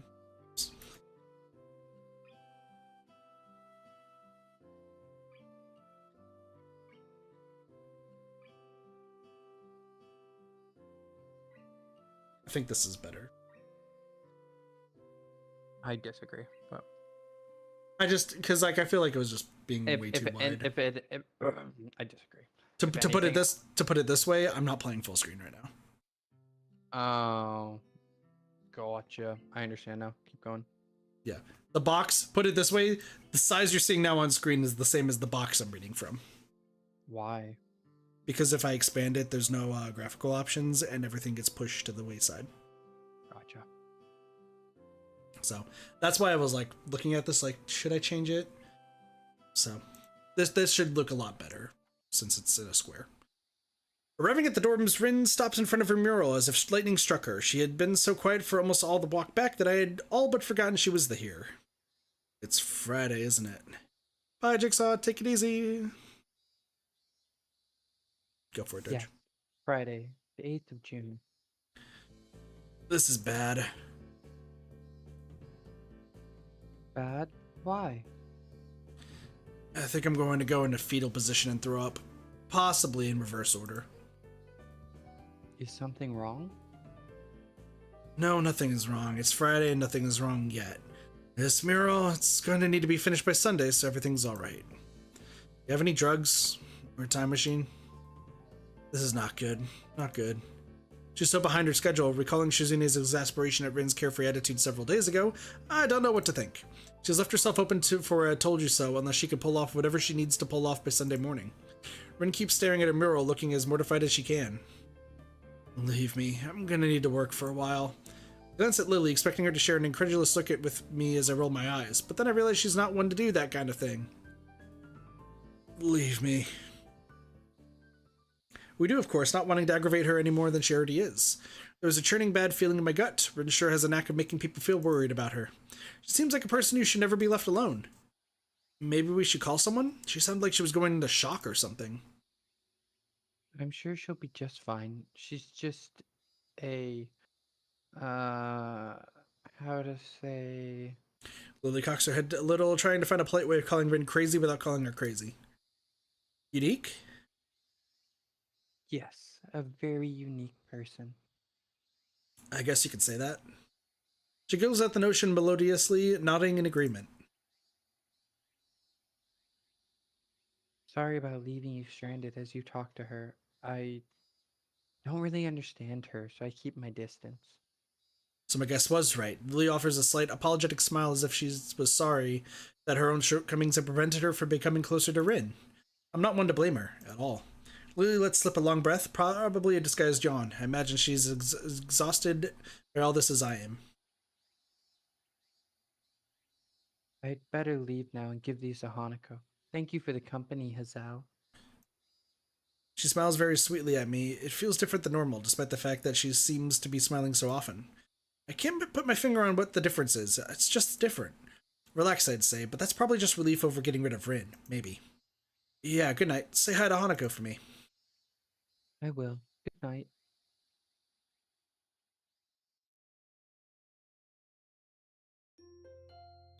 Bum, bum, bum, Time warp! And then I think this is the same, but I still recommend you play through it. Most of the game at this point is going to be bits and pieces of the same, bits and pieces of new. We could just skip. This is the last thing before Act 2. Is it? Yeah, it's this day. I don't even know if you get through the day fully. I think you do. With but only a this day is the left to last prepare, I Act 2. suppose it's not so surprising. Thankfully, we only have to suffer through classes until lunch break, and then our time is our own. Muto lurches into class in a tired stagger. I suppose students aren't the only people here that enjoy their late Friday nights. Without saying a word, he scrawls some page and question numbers on the board and slumps down at his desk. It's completely atypical behavior for him, but it appears that no one in the class is going to call him out on it. Wordlessly, the students shuffle their textbooks into position and get to work. Not wanting to break the trend, I do the same. Fatigue has made the class antisocial. Not a peep is heard among the ruffling papers. That could partly be attributed to the 2 empty seats beside me. For some reason, Misha and Suzune aren't present, probably doing council work for the festival. It's very quiet without Misha present. I wonder if she was born as rowdy as she is, or if she is making up for Shizune's lack of voice. DCU. How the fuck do you say our last name? Nakai. Nikai, can I speak to you for a moment? I'm so engrossed in thinking about Misha that I don't even notice Muto approaching my desk. We got our brain in the right place. I mean, what? And he punches. No. Sure, what's this about? Sock! He's down for the count. Hard attack. Straight out of nowhere. Let's go. Wait a second. It's probably better if we speak outside the classroom. Something about this doesn't sound too good, but I stand up and follow him onto the hallway. Muto stands in the hallway, scratching his head as he works out what he's trying to say. Not knowing what is going on, I wait silently. So tell me, How are things? Things? Expected Muto to be a little vague, but this is pushing the limits. You know, things. You've had a week to settle in now, so how are things? Fine, I guess. I see. And how is your condition? The pause before condition seems a little unnecessary. Haven't had any problems so far. Brief shimmer of relief passes across Muto's face. Good. Good. That's good. The school nurse was a little concerned that you might have been pushing yourself too hard. He asked me to keep an eye on you while he couldn't. That makes sense. I'd ask that you don't blow us off so freely. As much as we try to give you the level of education that you would get at a normal school, you have to realize that you have limits. Our goal is to make sure you know where those limits are and how to maximize your potential within them. Do you understand? I guess. I mean, I don't plan on doing anything stupid. That's a fucking lie. I don't know what you're talking about. I am a very healthy Hisao. Well, that's a start, I guess. Also a lot. So then, on to my next question. How are you finding your studies? I understand you were laid up for a while. We're not too far ahead, are we? I don't really think so. I tried to keep up when I was in the hospital, so it hasn't been too hard. Muto taps his chin and raises an eyebrow as he absorbs this information. Is that so? I suppose there are still students out there who realize the importance of learning. Because I'm a teacher, and I can say nothing fucking else. Wouldn't go that far. I was only trying to keep myself occupied in my little life support prison. Well, yeah, you gotta keep up with these things, right? That's exactly it. One wrong move in this world and you're left behind, right? Right, wouldn't want that to happen. No, you wouldn't. Every week there's a new scientific discovery. Most of them mean nothing to the lay. See, this is one of the things where I was like, this is a translation thing. Because he says layperson, we would say layman. And so you're going to see me correct words because fuck this game and its writing sometimes. But any one of them could be the key to the next big thing. Also, I guess we should mention that he's What up, potato? He's our homeroom teacher, but he's also the science teacher. And I guess we forgot to mention that. That is an He also important thing that helps comes out up. with other subjects. He helps because he's homeroom. He helps out, but like you would technically have a different math teacher. It's just the game doesn't care to show us. Also, layperson, noun, a non-ordained member of a church. Huh? That's what layperson means. Oh. Fair enough. Also, it could, in quotes, mean a person without professional or specialized knowledge in a particular subject. Yeah, whereas layman means you're just average person that doesn't really care. I'll keep that in mind. It's obvious that Muto's serious talk is over. He's gone back to his standard, slightly scatterbrained approach to life. I think in hindsight that I prefer him this way. He's slightly more predictable in his unpredictability. Well then, I think that's all I had to say. Let's get back inside, shall we? I should mention, I'm still a fan of words. Well, yeah, you're an Doge. English major. I'd fucking hope so. My relief at that suggestion is insurmountable. Sure, you're the boss, right? Muto pauses for a moment. I don't think any of the students have ever said that to me before. What do you mean? All the students have said that before. You're my boss. This is child labor. Teenage Our labor. world? Oh, I gotta talk to you about that after we wrap up the stream. Okay. Anyway, for an instant, I consider replying to this, but something deep within me tells me to shut my mouth and get back into the classroom. A few of the students jump at the sound of the door, rapidly trying to pretend that they are working on the questions on the board. Some don't even bother, their heads slumped on the desk as they nap. Thankfully, it would appear that Muto does not even notice them. He returns to his desk and retrieves the scientific journal from one of the drawers. I guess I got to him there. Class returns to the near silence that Muto and I left it in before our chat. Mixed feelings of tiredness and anticipation buzz around the room. Everyone here is either waiting for a chance to rest or the chance to get their last-minute preparations underway. The clock on the wall slowly ticks the remaining class time away until finally the bells cry out, ending the torment. Before you all leave, I expect the answers for those problems by Monday. I already have them done because I was that asshole in class that did them before going into class. No, That, not this that, time, kid. Not oh. this time. The class sizes one, instantly regretting slacking off, but still acutely aware of the more pressing issue at hand. The classroom empties in a blink as everyone rushes to their last-minute festival preparations. I stay behind and try to quickly finish the questions so I don't have to bother with it over the rest of the weekend, with the festival and all tomorrow. Apart from me, Hanako is the only one left, obviously waiting for Lilly. It's weird that Lilly comes all the way to our classroom to pick her up. I expect that moving around is at least nominally harder for her than it is for Hanako. But it's none of my business, and I naturally don't ask about it from Hanako. Despite the relative proximity of our seats, neither tries to strike up a conversation about that, or anything else either. So depressive silence falls upon the classroom. Time passes in silence. It's probably just 15 minutes or so, but it feels longer. I turn pages of my notebook. Hanako turns pages of the novel she's reading. My pencil lead splinters against the paper just when I was about to finish a paragraph. The sounds of my irritated sigh and subsequent fumbling around for a sharpener feel like they're breaking the mood in the classroom. Hanako keeps her eyes firmly away from my direction. For long, Lily's tall figure appears in the doorway. Hanako? Her name is all it takes to make Hanako jump up from the desk and run to Lilly. They talk quietly for a moment, but it isn't long before Lilly leaves down the hall and Hanako idles back into the classroom, taking her seat once again. I watch Hanako out of the corner of my eye out of sheer curiosity at the idea that the two would be separated. For a couple of minutes, she does nothing but sit with her chin in her hand, staring at the desk dejectedly. The boredom evidently becomes too much for her, though, her slender frame reaching into her bag and pulling out a small book. Come to think of it, that isn't the one I saw her reading at the library. She must be quite a fast reader to get through them at this rate. But why would Lilly leave her to her own devices? It seems to be quite out of the ordinary, going by Hanako's reaction. Oh, that's right, I think Lilly mentioned something about going into town today before Rin bumped into us.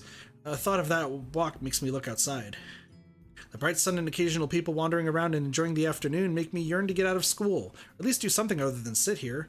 Giving in to one of my worst vices, procrastination, I decide that history is a subject best studied on a Sunday, or a Monday, or on any day other than this one. I give a grunt as I lever myself out of my seat, briefly debating with myself whether or not to hang out with Kenji. He doesn't strike me as the enjoying the nice weather outside with others kind of person, really. I guess I'll catch up with him later. Changing tacks, I briefly entertain the idea of talking with Hanako, but by the time I look at her seat, it's vacant. She must have left for the library. There's got to be something to do that it can kill the time. We're going for a walk into town, right? Yeah, we're going for a walk into town. But this is the split that decides which one you're going for. Gotcha. Following Hanako to the library seems a bit intrusive. There was a reason she left the classroom after all. And that aside, I do want to catch up with Lilly. At the very least, I'd like to thank her for looking out for me despite her other obviously taxing duties. I guess I'll walk around town. With any luck, I should be able to find Lilly. The exercise will do me some good as well. Walking through the school courtyard to the gate, I gave a small nod to a couple of passing classmates, the gesture being returned in kind. Even from here, the shouts of the sports club members can be heard. From the sheer volume of the din, the track must be packed right now. Remember what Lilly said yesterday about being dropped right into the middle of a busy time for the school. While I'm trying to get my bearings and catch up on study that I've missed, everyone else is doing normal school activities. The feeling of being a foreigner still hasn't dissipated, at least not yet. Well, I guess not everything's bad. This is a private school, and that much is easily noticed when walking around outside. Not only are the school grounds huge, but the buildings themselves are immaculate, and quite divorced from the dime a dozen concrete blocks of public schools. There's also the fact that there's a much stronger feeling of community here, or at the least friendlier atmosphere. At my old school, it was generally accepted that people would keep to their little clique and be done with it. Eventually I reached the gate and began to walk down the road and into town. Well, that was fairly productive. Having seen a fair portion of town, even including the houses perched on the hills around the outskirts, I decided to take a walk around the park before heading back. Living in the city all my life, the total lack of smartly dressed businessmen and fashionably dressed girls strikes me as incredibly unusual. All that's to be seen are the odd elderly person shuffling along the sidewalk and the sordid, busily chatting pairs of middle-aged women outside of small storefronts. It's just a town full of kids. Me? You do a shuffle.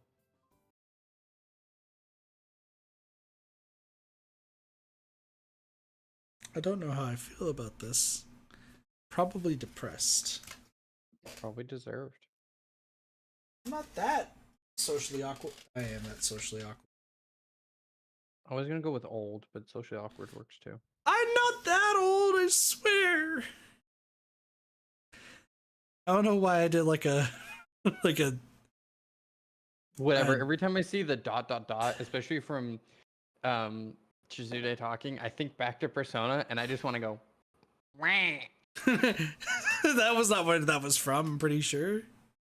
Where was Wham from anyway? What else have we played that we would have done that? Mystery game? I'd have to. So. I'd have to. I think it was Persona. No, I think I. We'll have to see. I feel like you're probably around my age. You can't be that old. I'm 27. Doge is. Go ahead, bud. Guess. Come on. 23. 23. Yeah. Good job. I was actually more. I knew your age. I just didn't know if you wanted me to say it on stream. Oh yeah. No, I don't give a shit. Walking along the road to the park quickly distracts me from them, though, making me realize I perhaps pushed myself further than I should have done to see as much as I could. As my breath begins to wheeze and my chest tightens more and more, I give up on the prospect of soldiering on. Which is actually more your age, Derpy. I'm the oldest of, I guess, his group. Well, yeah, of course, kid. Everyone else is my age. Yeah. Give or take a year. Yeah. Fucking old man. I don't think I have a single friend that's my age. You work in a place that is with old people, all right? I meant like also like back in Arizona. Oh, you're so. Oh my gosh, okay. Well, there's like one person who I tried to talk to, but I do think I'm legitimately cursed. Why? So I've messaged them. I've attempted to message them like 3 times from like the past, from like, say like, a day or 2 ago. Yeah, to like, like, is this like a an year or old so. friend, or is this like? This used to be my best friend. No, this used to be my like best friend. Oh, okay. Yeah, I got you. I know exactly what you're talking about. Okay. I'm not gonna say like too much, but let's just say that every single time I have messaged this person, something bad happens a day before or after I message them, usually without me knowing. And it's just a weird coincidence all 3 times it happened. Well, why do you have to curse people, Kit? What is wrong with you? I don't know. I either have the world's worst timing. Look, all the luck that you would get in social situations has been diverted to gaming luck. I'm just gonna message you it because I don't want to really say it out loud. No. We are not here to put other people's bullshit on blast. Besides Cheese. Fuck that guy. Cheese, I would not spill your personal business on stream. Probably.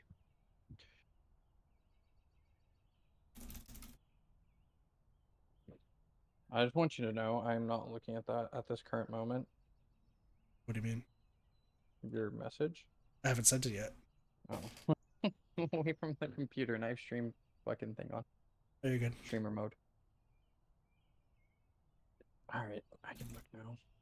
I was making food. Fucking hungry. Oh shit, I got a Discord message, guys. Who wants to put money that it's fucking Kit? Oh my god, where even is Discord? Oh, that's right, I'm watching stream on it. Ew! Hey, that third one is me too. The third one is me too, dog. That fucked me up. Dude, literally, the day after is when that news broke. Yeah, nah, you could say that one on stream because that's not gonna put anyone on blast. But yeah, that shit fucking sucked ass. Okay, so the third one, the most recent time, is I messaged them and I never heard back from them. And I was like, oh, damn, they saw the message because it was Facebook Messenger and everything. But like they saw it and I'm like, okay, cool. But they're probably busy. They have a life. You know, at least I saw it. Like, whatever. The next day, the country singer, right? Toby Keith passed away. Who was their favorite country artist. So that might put into perspective. You do not understand. Look, I understand you're not a country fan. I am. For those of you in chat who don't know me, I go to EDM raves and I love country. That's where I'm at because I'm a fucking weirdo. But basically, yeah, no, kid, me and Manny were screaming lyrics to each other. Screaming. Yeah. It No, bad vibes. yeah, but that puts into perspective the cursed. Oh, and here's the thing. That is the third time I've messaged them in like the past year or so. So Yeah. like you And could there's always imagine what the something. first two are. Yeah, the first two.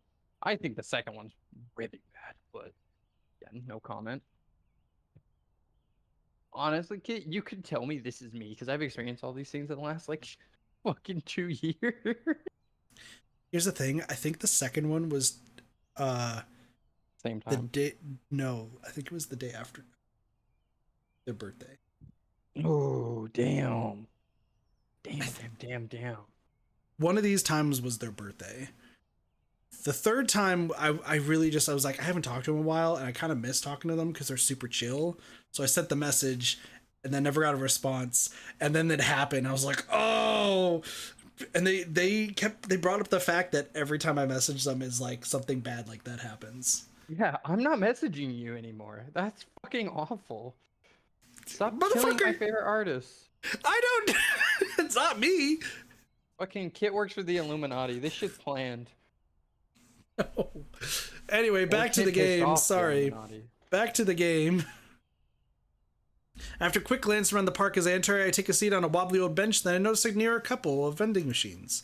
For minutes on end, I sit with my head bent over, forcing myself to take deep breaths. I feel more like an old man than a teenager who should be in the prime of his life. The stay in the hospital, the surgery, and the medications must be taking their toll on me. Damn it. Eventually, my breathing returns to normal, and the muscles in my chest loosen, not without a fair measure of relief. I guess this means the end of my little sojourn, though, in any case.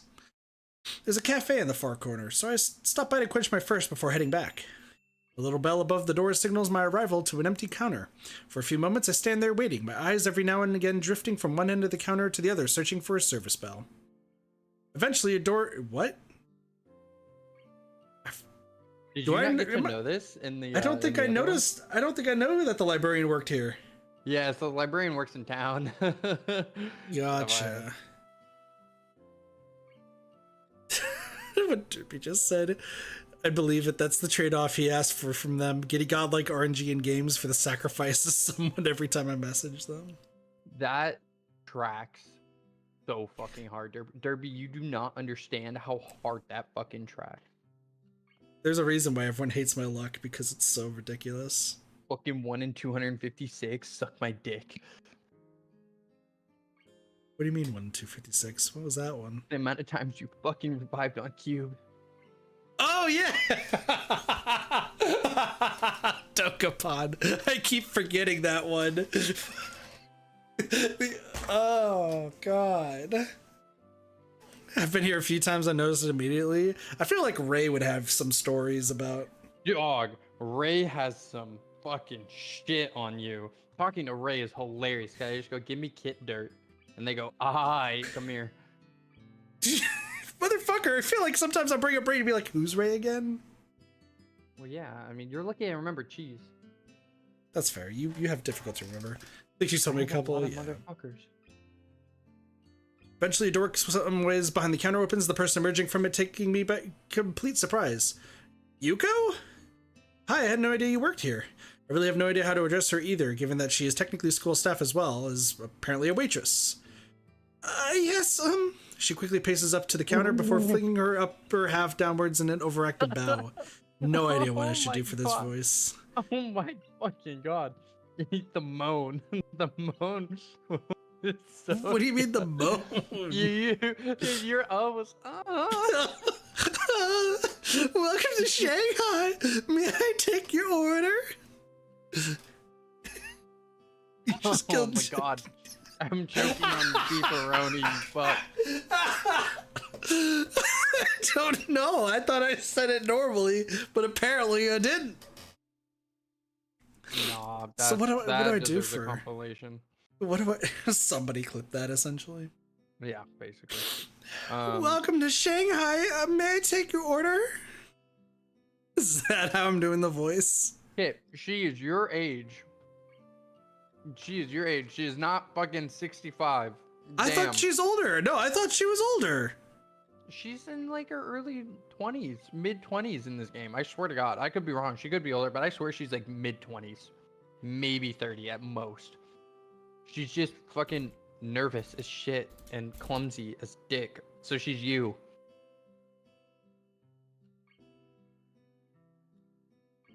I'm trying to look up like. He got quiet because he knows I'm right. I didn't know what you mean. Yeah, she looks old as. Yeah. Honestly, 35 might be pushing it. Yeah. Welcome to Shanghai. May I take your order? Is that better? Sure, bud. I don't know. I'm bad with girl voices. I've never been good with girl voices. Well, it's because you're not a girl. Fair. Straight down to business, I see. I don't know. Well, some coffee, please? Yes, certainly. I'll make it right away and bring it to you when it's done. There you go. Thanks. Yuko's formality takes me aback. She seems to take her job very seriously. Obeying her instructions, I turn around and quickly glance around for a free table. Considering the cafe seems to be empty, this is a simple task to accomplish. As I walk towards the table adjacent to the window, I notice a flash of yellow around one of the table dividers. Who the fuck is this kid? Oh, yes. Sure Oh, enough, yes. no more than a glance is needed to ascertain that it's a certain Sato at the table. That said, I don't recognize the suited figure across the table from her. Blonde, fair-skinned, and only a little shorter. She? I think she. Must be a relative. Since the two are all but silent as the suited figure takes a swig from a cup of coffee, I decide to greet Lilly. Some part of my coming here was in order to meet her, after all. Hi, Lilly. Peace out. Yeah, nice to see you again. The suited girl looks up, noting my uniform with a relaxed smile. You gotta pick someone to read this voice.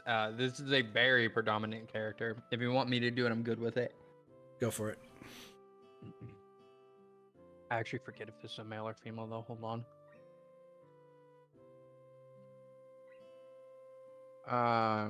Fucking Katawa. Very androgynous look. Yeah, okay, that's what I Chest. thought. Know each other? It's a female. Okay. I guess. It's as good as an approximation of our relationship as I could think of. Care to take a seat? She says this to the air beside me, but the message is clear enough and I take a seat beside her. I suppose some introductions might be in order. Hazao, this is... Fuck! Akira. Akira. No, I think this is Akira. Oh, I say it as Akira, but Akira works too. I think it's Akira Satao. Is it Satao or Sato? Sato. My older sister. Akira, this is Hasao Nikai. Another fucking Yamaku. names! Yamaku! Yamaku student. Oh my god, I got gassy. Looks like my guess was correct. The newly introduced, I'm gonna say Akira just to make everyone happy. Fair enough. Gives a nod, which I return. What I don't return, however, is the almost analytical gaze with which she looks at me over. As she does so, Yuko walks up to the table and carefully places the coffee on the table before bowing and taking her leave. Gently bringing my hand to the side of the cup, I realize that it's already at just the right temperature to drink. After taking a sip, the flavor turns out to be just as good as the temperature. Yuko seems a lot better at this than being a librarian. I take a good long drink before relaxing into the seat. It takes mere seconds for Akira's examination to come to an end. Apparently becoming quickly bored with the activity, she turns to her sister. So, how's school recently? It seems Akira is entirely unconcerned with someone she doesn't know at all, listening to everything they say. Not that I mind, leaving them to their chatting, I sit back and continue drinking the pleasantly aromatic coffee. Sounds pretty fun. Well, no, it's Akira. What Is Derby is Jun- saying is Akira. Kira. So it's Akira. Fine. Gotcha. Sounds pretty. Bleh. Why do I say Sounds like Akira? it's pretty. Because you're dumb and you don't do Japanese like the rest of us do. Because the rest of us are fucking weebs. You were terrible with Japanese names too! Yeah, but at least I hear them consistently enough. That's fair. I don't know how to spell it, to be fair. That's you spelled it phonetically correct. Sounds like it's pretty busy for you then. Don't kit fucking alt tabbed. Akira? Yep, it's Akira. Yeah, no, I'm just typing the phonetic part of it.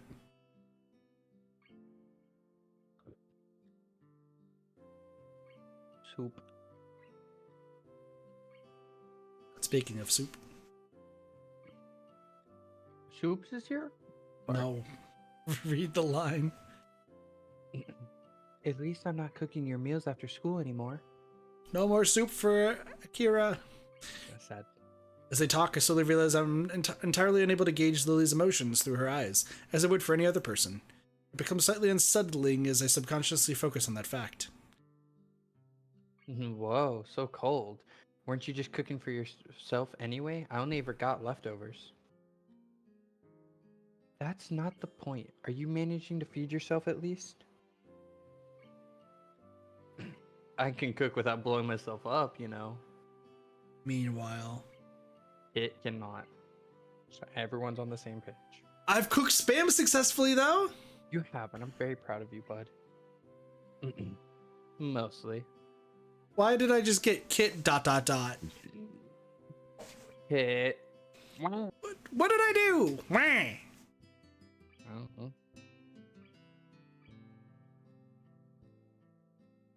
That's it's fine. It's fine. I needed to learn sometime anyways. Lily. Everyone present is momentarily distracted by Yuko, who places a cup of tea on the table for Lily. Taking the moment to glance at her watch, Akira levers herself off her seat and gives me a quick nod. Well, I'd better be off. It was nice talking to you, Lily. Akira, do you have to? Lily looks genuinely mournful at her sister suddenly leaving. It does seem like she might have the wrong idea. Sorry, I needed to get back to work. They'll be on my neck if I don't make it back quickly. Neck again. Sorry. Based on Kit's stories, I'm actually surprised he hasn't literally blown up the kitchen. Dude, he fucking tried, although our old roommate tried harder, so. Not our old roommate. Our old roommate's girlfriend. Fucking ridiculous. I was asleep when that happened, right? I don't remember. You were woken up by the fire alarm. No, I slept through it. Y'all told me what happened after the fact. Well, then you're a bastard. The one time I actually sleep, like, soundly. For real, that fire alarm was loud. So informal. Akira's trim and tidy appearance would give anyone the wrong impression of her. Bye, Akira. Come on, don't look so down. I'll be around again soon. See yas.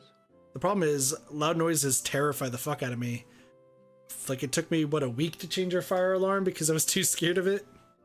Yeah, kid thought it was a low battery thing, and he thought the fire alarm was gonna fucking jump at him. And I was in another state. To be fair, the Arizona fire alarms, when I did that, would yell at me very loudly. Batteries. No, it would actually go off. What the fuck? There's no way that's a thing. That's awful. Dude, that's literally why, like, because I told you about the power outage that happened in Arizona, right? Oh, so there was okay, story time, side note. One day while I was living with my parents in Arizona, there was a power outage in the entire, like, city. And at the same time, because we'd never really changed our batteries and the fire alarms at all the fire alarms went off at the same time, thinking that we, like, had a fire as the power outage happened. But no, it was because all the batteries died at the same time. So I had to, at 3 o'clock in the morning when this happened, by the way, as my parents are like, we're thinking we had to leave the house and everything, and then realized there was no fire, and, like, had to stay inside the house to get all the batteries unplugged and everything while they're still going off, because I think they're also partially hardwired into the house. Yeah, I had to drive. Basically, every fire detector is hardwired into the house and battery powered. Because so I had to drive to the gas fires ruin station. Connections. So. Yeah, makes sense. But I had to drive to the gas station while everything was pitch black. There were no lights, no traffic lights, and the gas station didn't have the backup generator working, so they were pretty much out of commission. So I knocked on the door, walked in there. The guy had a flashlight, and he's like, "Can I help you?" I'm like, "Need to buy batteries." I don't know if you noticed, there's a power outage. Bought some batteries, came back, and then we, like, replaced them. But they were going off non-stop for, like, probably 30-45 minutes from, like, the time I left to when I got back. My house just caught on fire, so oopsie. Have you actually had a house catch on fire? Or? Yeah, did I not tell you about this? No. Oh God, I must have been 10. No, probably younger, more like 7 or 8.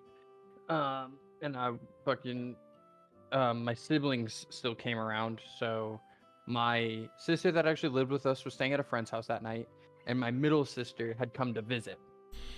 So he's asleep in the original sister's room, and then I'm in my room, and my parents are in their room, and at like 2:45, 3 a.m., dogs are going fucking ballistic. And, Yeah. we're all just laying in our bed going, shut the fuck up, please. I want to sleep. And finally, my dad gets up and goes, what the fuck is going on? And is marching through the house trying to get them to shut up. And he hears a knock at the door, and he opens the door, and it's a neighbor from like 4 or 5 houses down. And he goes, oh yeah, by the way, your house is on fire. Okay. So he busts into their room and wakes up my mom and goes, fire. And so you just hear this 40-year-old man, 45-year-old man fucking hoofing it through the house. Fire! Fire! And we go, ha ha. And he goes, no, fire! Fire! I'm like, huh? And so we open the door. We have no idea where the fire is. We can't see it, but it's on the house at least. So there was an open door at the end of the hallway. No, mind you, this hallway goes through our entire 3,000 square foot home. Mm-hmm. So just me and my sister getting dressed. I'm obviously wearing PJs because I'm 7. Just fucking book it out this fucking door. I mean, just didn't even think, slipped shoes on and went. We're gone in like 2 seconds flat. Damn.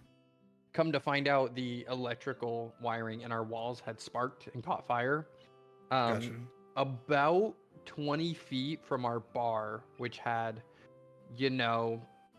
40 to 50 gallons of alcohol in it.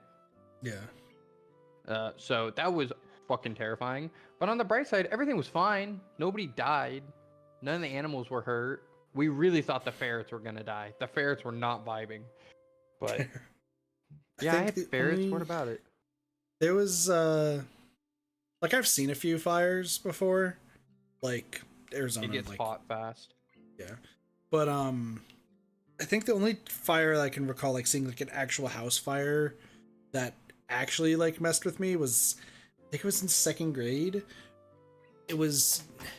I was in Illinois when this happened. After this story, we'll go back to the game. Sorry, but there was a heavy like thunderstorm and everything. But it lasted like only for like 30 minutes or so. It just kind of like brushed through the area and so on and so forth. And I remember playing on GameCube Super Monkey Ball 2, playing on my GameCube, not giving a crap at all, and just like looking outside the window being like, oh, okay, so it's fucking still like cloudy and like foggy and such outside because of the storm. But then I didn't realize that there was no more like thunder and lightning, there was no more rain coming down, it was just super foggy, and it was actually smoke. So I go outside because the only reason I came inside to play Super Monkey Ball is because like my friends and I were just staying inside to wait out the storm. Wait out the rain, yeah. Yeah. So I go back outside and realize that the smoke is coming from somewhere. So I get my friends, we take our bikes and go like all the way to what we call what essentially was the corner of our neighborhood. Like as a kid, when you got to this corner, it like the grass was darker, like it kind of like felt like you were in a new area in a game. God, I fucking hate you. What do you mean? It's such a fucking... Everything changed. The textures were updated. Shut the fuck up. Literally, like, the grass was darker on their side and it was brighter on ours. Like, I don't know what to tell you. That's how my memory is. It just might be me as a kid playing a bunch of Pokemon. But anyway, so we're standing at, like, the edge of our neighborhood, and there is a roof of a house, like, right across from us, completely on fire, and they're like still no fire trucks showed up, and it probably was like going on for like maybe 5-10 minutes at that point. Find out after the fact that in that brief thunderstorm, lightning struck that house. Yep. And the only damages was the roof of the house, which they ended up like getting a tarp and everything on it, but that was the toy room and the like memorabilia room of that house from what we found out. So they lost all of that. And as a kid, didn't understand what that meant.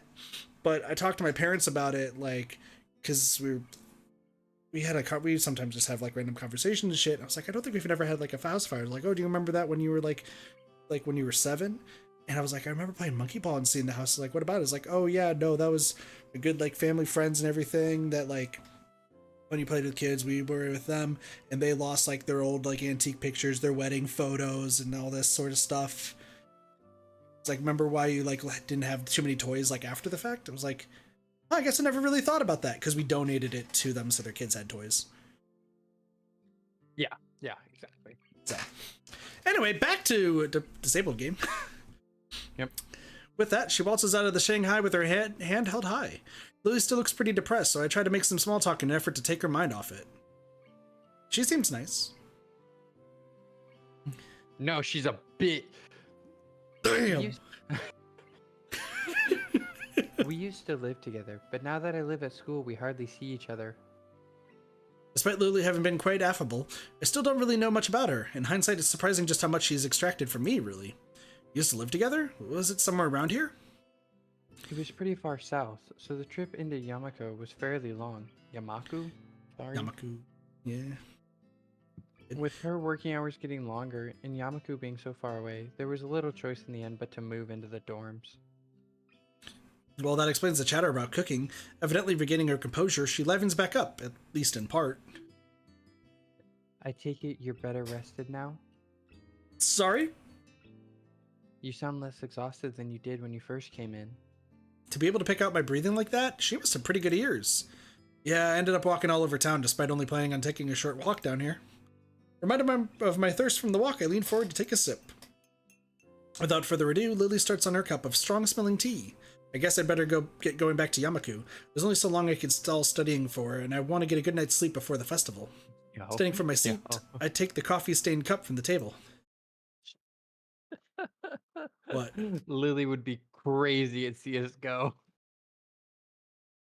Hear this motherfucker's from across the map.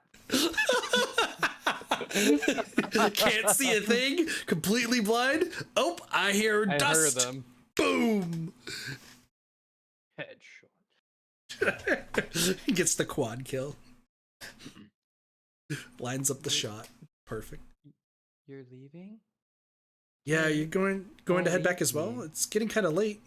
For a moment she pauses before lifting her face over a teacup as if she was looking at me. Don't leave me. Sit down. I'm leaving out the front door. Goodbye. Find another roommate. No. Once again, I have to reiterate, Doge is the best roommate I've had. Yo. Yuko, could we have one more coffee, please? Okay, I'll bring it right away. That's not subtle. She gives a short giggle at my frank assessment of her maneuver. It's surprisingly childish and carefree, given her otherwise collected appearance. In the end, though, I have little reason to refuse. To be honest, I could hardly say no, all things considered. Giving a manufactured sigh, I take a seat opposite her. Wanting company, then? I'd say it's more than what the fuck? Try that again. Take 2. No, I'm just reading the sentence in relation to wanting company there, but I'd say that it's more that I was wondering. Okay, I see she's in questioning mode again. She does seem to be unusually interested in me, or at least curious. Do you have any siblings? Not exactly an unexpected tangent. Nope, only child. To be honest, the idea of having someone that close makes me a bit envious. Interesting. I raise an eyebrow, which of course goes unseen. The short silence communicates the question well enough. It's just that others have said the same thing before. It's a difficult subject to try and think about objectively, given that I've always had someone like that. I can mostly understand what Lily means, given that it would be hard to place oneself outside of a situation they've been in all their life. She and her sister must have a pretty close relationship. Taking pains to interrupt us as little as possible, Yuko dutifully comes over and places a cup on the table. Lily thanks her as I sit back, taking in this vexing girl in front of me. Despite always seeming to be on her guard and in control of herself when talking to others, she has almost a childlike curiosity about other people. That said, those rare moments she seems to slightly lower her guard are the most insightful into how she thinks. Reaching forward for my drink, I realized something I probably should have noticed earlier.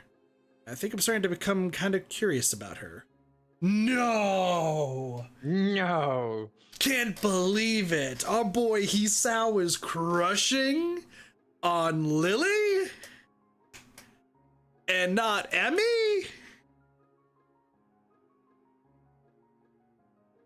I'm gonna smack you. I was waiting for the retort. A lot of things came to mind. Most of them I can't say on stream.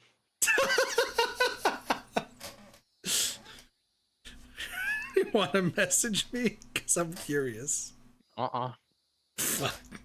Despite making a good pace, it's already nightfall by the time I reached the large iron gates in front of the school. While it's nice to have plenty of time to wander around by virtue of living right next to the school, I can't help but get the feeling that very few students actually take the opportunity. Compared to the number of students I see milling around on campus during free time, it's startlingly rare to see anyone around town. Given the large number of accommodations and facilities that the school offers, many of them might simply not see any point in venturing outside, let alone people such as Hanako and Kenji. It makes me wonder if the students like Shizune, Misha, and Lilly are the exception for this school, rather than the norm. As I wander back to my dorm, I continue to compare my old school with Yamaku. As I do so, I begin to be surprised that I managed to get even this used to everything that's happened to me. TOS. It's TOS. The Doge has a limit for how mean he wants to be to me. Much to whose own chagrin. Look, you can't break Twitch TOS with words. Well, mostly. But those are words that I don't say in my normal life anyway, so. True. The next day, I wake up feeling a little lightheaded. It's almost noon already. Sleeping late is fine since it's a Sunday, then there were no classes. Not just the Sunday, though, but the festival as well. From my window, I can already see some people at the soba booth slinging noodles onto plates for people with a craving for low-quality food. I throw back a handful of my morning meds. Nudes.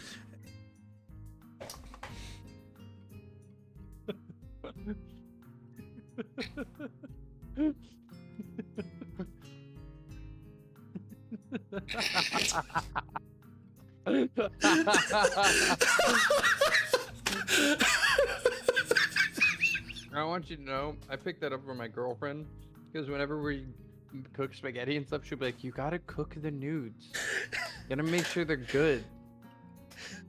Is that where I've heard that from? Yeah. Because I've heard that before. I was like, that's definitely not a Doge thing. I was like, we feel like that's a girlfriend thing.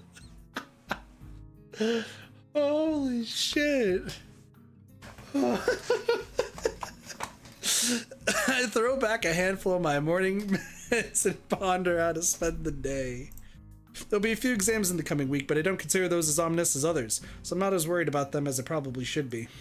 With no urgent obligations regarding education, I should be free to spend the day at the festival as I like. Finishing my morning routine, I exit into the hallway intending to go out and find something to eat. Passing by his door, I decide to see what Kenji's up to today out of impulse. I'm going to skip this because we don't care about Kenji. You're gonna skip a lot of this fucking game. Well, no, we're skipping most of this first act because we don't care about Kenji. Are we still in Act 1? I thought this was Act 2. Nope, this is Act 1 still. Oh my god. Act 2 is when you start dating the girl. Well, there's pretty no hungry. more decisions to be. Oh yeah, I don't know. This changes because I'm pretty hungry, so I thought I'd get some food first and then check out the attractions. My class project seemed pretty cool, and I gave a hand with it. So I wanted to see at least that one and chat with Lilly, I guess. Speaking of that, do you have any obligation for the project?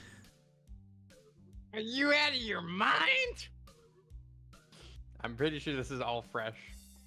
It's all fresh. I don't remember my voice for him. Jesus Christ. Yeah, I really don't remember my voice for him. I gotta get better at this because he's gonna be an all-game thing. That blonde broad is up to no good. I can feel it in my spleen, man. Her presence is like a dark shadow that's in the way of my great vision. Said the blind man as he blind. picked up his spleen at his board. And it's actually a turtle and it's something a spatula.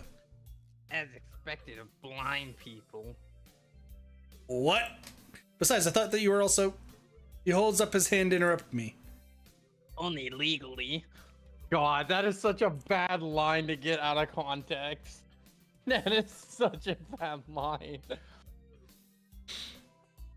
Metaphorically, I can see farther than any man before me has seen. Kenji looks stoically into the metaphorical distance to emphasize his statement, thrusting his chin forward to look manlier. Actually, it's just the corridor wall 2 meters away, but it's all the same. I can see the future of mankind, and it's a dark one unless the threat of women is stifled. They are everywhere. He fingers his scarf nervously, faster and faster, like he's trying to start a fire, then slowly begins to calm down once the panic attack finishes running its course. I'm going to have to find some place to hide, a safe haven, and then knock the lights out of myself so I won't have to experience this horrible day. I have the perfect thing for that. I must prepare. Drugs. Hey, don't threaten me with a good time. Don't go to the festival. Okay. Later, dude.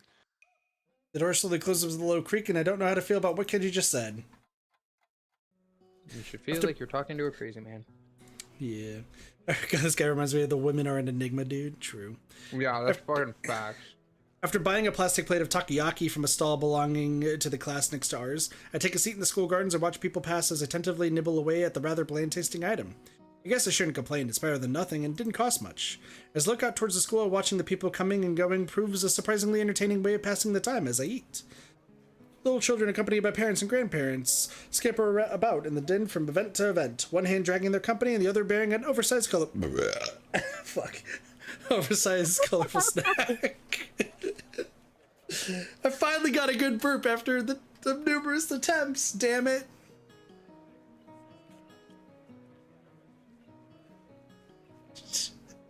Unsuspecting burp just happens whenever. I can't help but notice the age range among the people here is skewed towards the elderly, something that I'd also noticed when I was walking around town.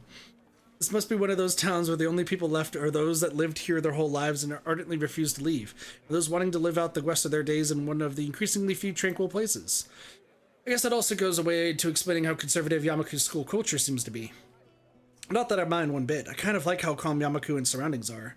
The heat, though, is another matter entirely. Sitting in one place for so long has focused my mind on how annoyingly humid it gets, now that the hottest part of the day is here. I better get moving if I... The sound of the Carolon? Mm-hmm. What a cool word. Carolon. Surprised you said it right, to be honest. Musical instrument consisting of at least 23 cast bronze bells and fixed suspension? Yep. Interesting. Imagine a piano, but bells. Odd. The sound of the Carolon bells takes me completely by surprise as I stand up, a reaction shared by a few of the people strolling around as well. Also, you shouldn't be surprised I know how to say English words well. The PA system crackles to life after the tolling bells end. Its age shows as the principal makes a barely intelligible announcement over it, officially opening the festival that's very much in full swing. It's quite amusing to contrast the pleasant smiles of the older folk against the alternatively pained and bored grimaces of the younger charges. The students, on the other hand, seem to pay it little heed.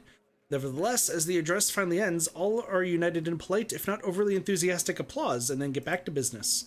Slipping a hand in my pocket to look as relaxed as possible, I casually glance around for something to do. It's somewhat difficult to see very far with all the people around. I decide to fall back on a tried and trusted rule.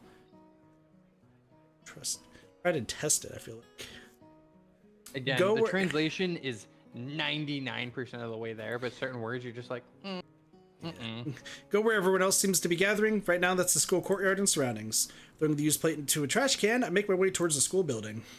Seeing the number of stalls around the perimeter of the school building surprises me. Quite a few of the classes must have opted to have multiple stalls. In deciding which to visit first, I catch sight of a familiar banner with a blue pattern border and red text. Lilly's stall is as good a place to start as any. I'm curious as to how it's going, after all of the work she and her class have been doing for it. Stepping up to it, I begin to see why the class took so long to organize everything. This looks sick, honestly. dude, again, I want to go to Japan so fucking badly. Aren't you and your girlfriend going to be planning going there at some point? Yeah, for a fucking honeymoon, and that's a maybe. Easily twice as wide as many of the other stalls and with equipment for cooking strewn everywhere, it's closer to an outdoor restaurant than a festival event. As a student in front of me takes a bowl of noodles and leaves, I walk up to the counter. The girl behind it seems quite exasperated and asks me to wait a moment before she disappears underneath the counter. Seizing the moment, I take a quick glance around. Steam seems to be rising from everywhere as pots and pans simmer away. The most blind of the students are unpacking ingredients while being helped by someone who is probably the teacher of 3-2. It doesn't take long to notice Lilly among them, talking with the teacher as she quickly counts out the boxes and packets with her fingers. From her expression and the fact that both she and the teacher seem to be in a state of mild confusion, it appears that there's been some problem in coordination. Before I can stare any longer, the girl behind the counter pops up again, only to look back and ask where the spare change box is. Lilly pauses for a moment before she and the girl switch places at the counter and the teacher quietly walks off somewhere. Sorry about that. We're having a few problems. What would you like? You! Say less. It takes me a second to remember what I'd come here for. My eyes quickly dart to the side to read the menu sitting on the counter. Oh, I guess some miso soup? Is that Hazal? Hey, yo? What do you mean, hey, yo? I don't know. Doge would agree, apparently. It's gotta pay rent. Yep, looks like you're pretty busy. You're reminding me, I still need to check in my account. Yeah, for real. Tomorrow. Her face all but confirms it as she drops her waitress facade. Hold 1 second. Hold your horses, I'm The dead! ice cream is melting. What do you mean my stream is melting? My ice cream. Oh. You have ice Damn, cream? Yeah. Oh. Yeah, fuck you. You didn't get shit. Go get ice cream Oh. tomorrow. Yeah, I bought ice cream like weeks ago. I just haven't been getting through it. I'm fat. All right. God, looking back on this stream one day, I'm going to cringe my fucking ass off. You know what's also funny? What do you mean, cringe your ass off? It's funny that I'm glad you have the Discord thing so people can see who's talking, but Yeah. like, funny as fuck that we don't use the fucking PNGs anymore. Well, because I want to get them updated.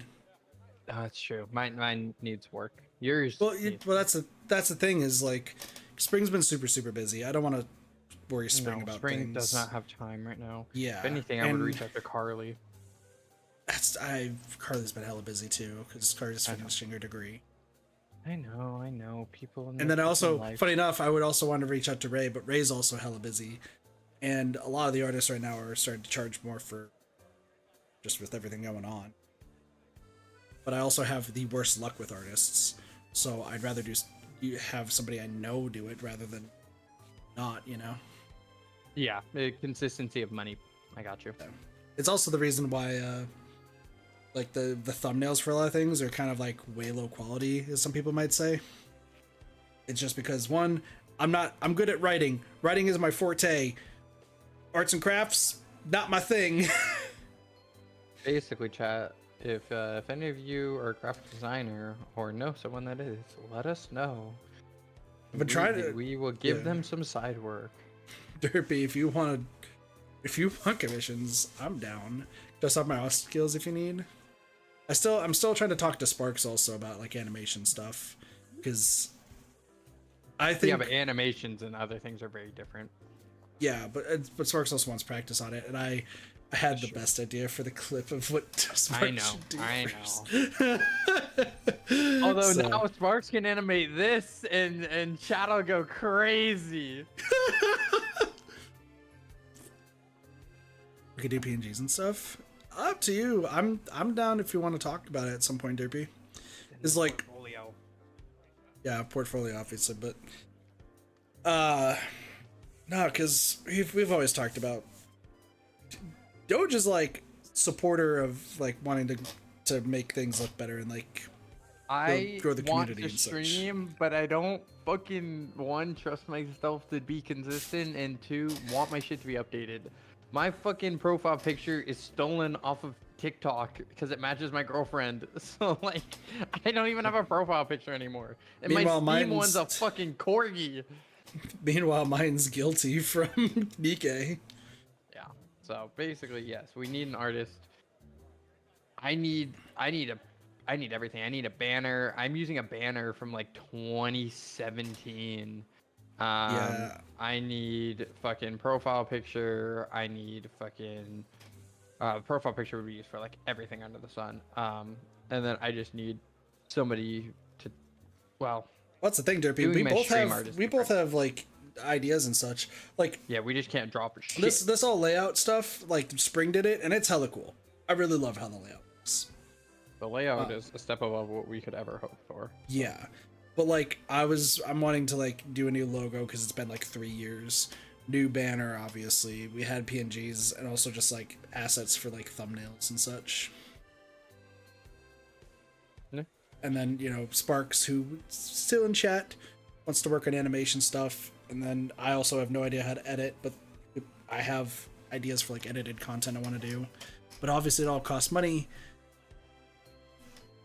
Which, money is money. Money is money. You always want a little bit more. But I'm always willing to put more into the streams because I'm so passionate about it. But Yeah. everyone who's here usually sees that. All right. Somewhere along the line, our order got mixed up. We're trying to fix it now, but it looks like we only have half of what we needed.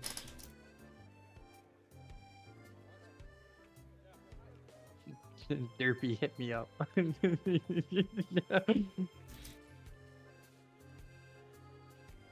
It would stab me if I try. Yeah, When there it serving is. smaller portions There cover fucking over is. the problem. It seems like that's what we'll have to do. Though I wish we didn't. The fact that a good half of our class is gone doesn't help either. I glanced behind her to see how many people are actually operating the stall. It could be over about 8. I take it that's why your teacher left? That's right. She's gonna try and round up a few more of our classmates to help. Hearing the sound of footsteps behind me, I stealthily glanced backwards to see an elderly couple taking a place in the line. I guess I better stop loitering around and chatting. Here's the money for the soup. Soup. We got soup! Oh, right. Coming right up.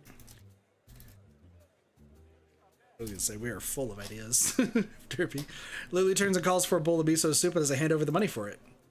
Taking the coins in her palm, I can't help but notice how efficiently she counts them out with her long, pale fingers.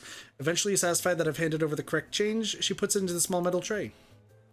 It isn't long before the soup is made and carefully handed to her, after which she turns and subsequently passes it to me. Thanks, I'll come back to drop off the bowl. Thank you, Hazao. Oh, there is one other thing. Have you seen Hanako? Hanako? No, not today. Why? She gives a small sigh of abject disappointment. It's okay. I was just wondering what she was doing for the festival. You'll come back when you're done, then. Sure, I'll keep out an eye for Hanako too. Thank you, Hazao. I walk off from the stall and find a seat, carefully cradling the steaming wooden bowl in both hands. Compared to the dumplings from before, this is quite nice. A little cool compared to what it probably should be, perhaps, but the flavor is enough to cover for that reasonably well. As I drink, I can't help but feel somewhat guilty for not being as involved in the festival as the others. It can't really be helped considering I was dropped into the school only a week ago, but still weighs heavily on my mind. That and the fact that a few students don't really seem to be enjoying the festival as much as the visitors. Eventually, I finish my bowl and leave for the stall to drop it off. Considering that there seems to be no line at all, I take my time walking up. It seems the teacher's mission paid off. There are now over a dozen students helping, and much of the unpacking has been done. Despite most of them seemingly quite relaxed as they work, Lily still appears to be somewhat stressed. Right, I know what I'll do. Even if it's just one person, I'll make the festival more enjoyable for her. As I place the bowl on the counter, I call it to Lily. Ah, Hazao, you brought it back? Yeah, here. I slide it into her hands and she takes it over to someone who is apparently on cleaning duty. Considering that I didn't see them here before, it's probably a penalty for their tardiness. Hey, Lily. She perks up and returns to the counter as she hears my voice again, realizing that I'm still here. Want to go see some more of the festival? Nah, see. She puffs her cheeks disapprovingly. It looks kind of cute and in complete contradiction to her usually reserved nature. It takes a few seconds for me to get what she's taking issue with. Whoops. I didn't mean to. Lily giggles at me, exposing her teasing for what it is. You're still not used to the school, are you? She got me. Still, I kind of need to stay with our stall. It's taken until just now to even get everything unpacked. I guess her reluctance shouldn't overly surprise me, considering how much work she's put into this. Everything seems to be running fine now, though. Besides, you got extra help on the hand anyway. The boy in the middle of cooking some soba noodles turns towards us, grinning. Go on, Lils. You've earned yourself a break. We can hold down the fort for now. If you say it's okay, then I suppose so. But if you need any help... We'll call you. Go on. We'll be fine. Lily finally gives up her resistance as he waves a spatula at her. She feels her way around the back of the stall and picks up her cane on the way. I guess the first thing we should do is look for Hanako. Lily seems kind of worried about her. I doubt she'd be the kind of person to enjoy milling about in crowds like this all alone. So I guess we should search for Hanako. Where to first? The both of us go quiet for a moment to think. Maybe she's in her dorm room? I doubt it. She doesn't keep too many things in there, so she'd have nothing to do. Ah, the library? As good a place as any to search for an avid reader, I suppose. The library it is. We'll check there first, then. Aside from the muffled sounds of the crowd seeping in from outside, the inside of the school seems almost deserted. In order to make sure everyone had enough room, I guess all the events were organized to be held outside, on school grounds. They're definitely quite large, but any other school standards. It's nice and quiet in here, isn't it? Yeah, much nicer than the hustle and bustle outside. We take our time and slowly walk through the first floor of the school, eventually reaching the stairs to the second floor. I can't help but notice how Lily anticipates every door and obstacle, her cane remaining still and her hands skating along the hallway railings. You really know the school well, don't you? She smiles and nods straight ahead. I've been here for a few years now, so I know where everything is. The dorms still trip me up though sometimes. I haven't been there as long, and they're not as well laid out as the main building. This background music is kind of reminding me of Zelda. Not sure why. Thank you. Thank you. I said that to myself when I was watching it for the first time. I was like, dog, this is the most Hyrulean shit. True. I'm just imagining Epona and just riding through the fucking field right now. I don't know if you know the horse's name is Epona. I know the horse's name is Epona. It reminds me of Twilight Princess in a lot of ways. I've never played Twilight Princess. The only thing I could think of is like the store, like Oh, that's a good one. the store Skyward. theme. Yeah. Yeah, I see it. If I'm remembering right. Oh, this is. Hey, Sorry. hey, my bitch. Well, your bitch. I'm your bitch. Know your place, fool. This is where Sparks comes in. I got an animation idea. Chat from outside the fucking window. Hold on, go back. Go back! I have an idea! Backspace.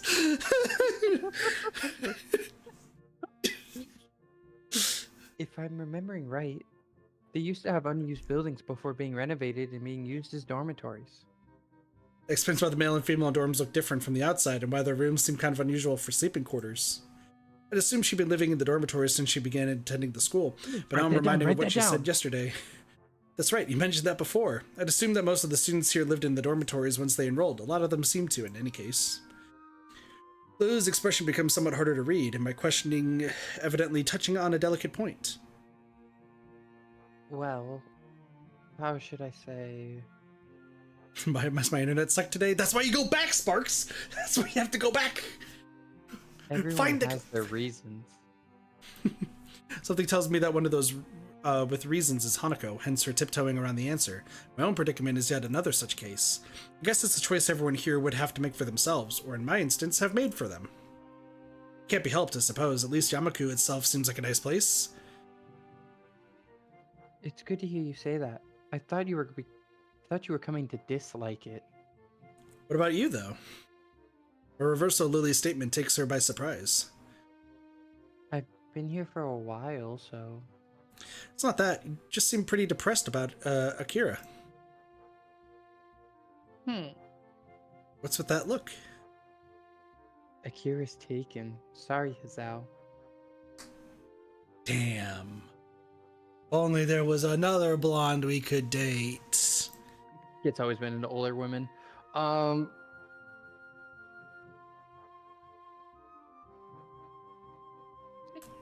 He's not wrong.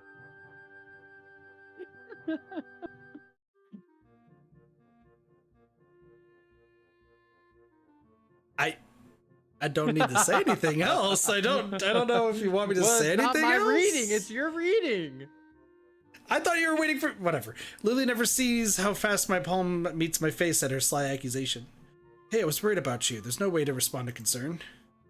While she gives an amused grin, we round the corner of the hallway and enter the library. As we do so, it isn't hard to spot Hanako, considering that the room is completely devoid of anyone else. Given that there are no staff around, I guess there's no need to heed the usual library rules. I call out to her. Hey, Hanako. Hanako is here? As she hears our voices, Hanako's head flicks up from behind a book, probably the same one she'd been reading on Friday. This is you, bud. This is me. I looked at my note card, sorry. Isao? Lily? Just thought we would drop by. Lily just managed to escape from the noodle stall with a little help. That wasn't really an escape. Hanako gives a small giggle, briefly surprising both of us. I just thought that Lily might not be enjoying the festival. Well, now we could enjoy it together, right? The two nod happily before we set out of the library and towards the festivities. So basically, us voicing girls in video games, it's not great. It's not great. I used to be better at it. Watch my original Persona 5 Royal playthrough. I was doing fucking great at that.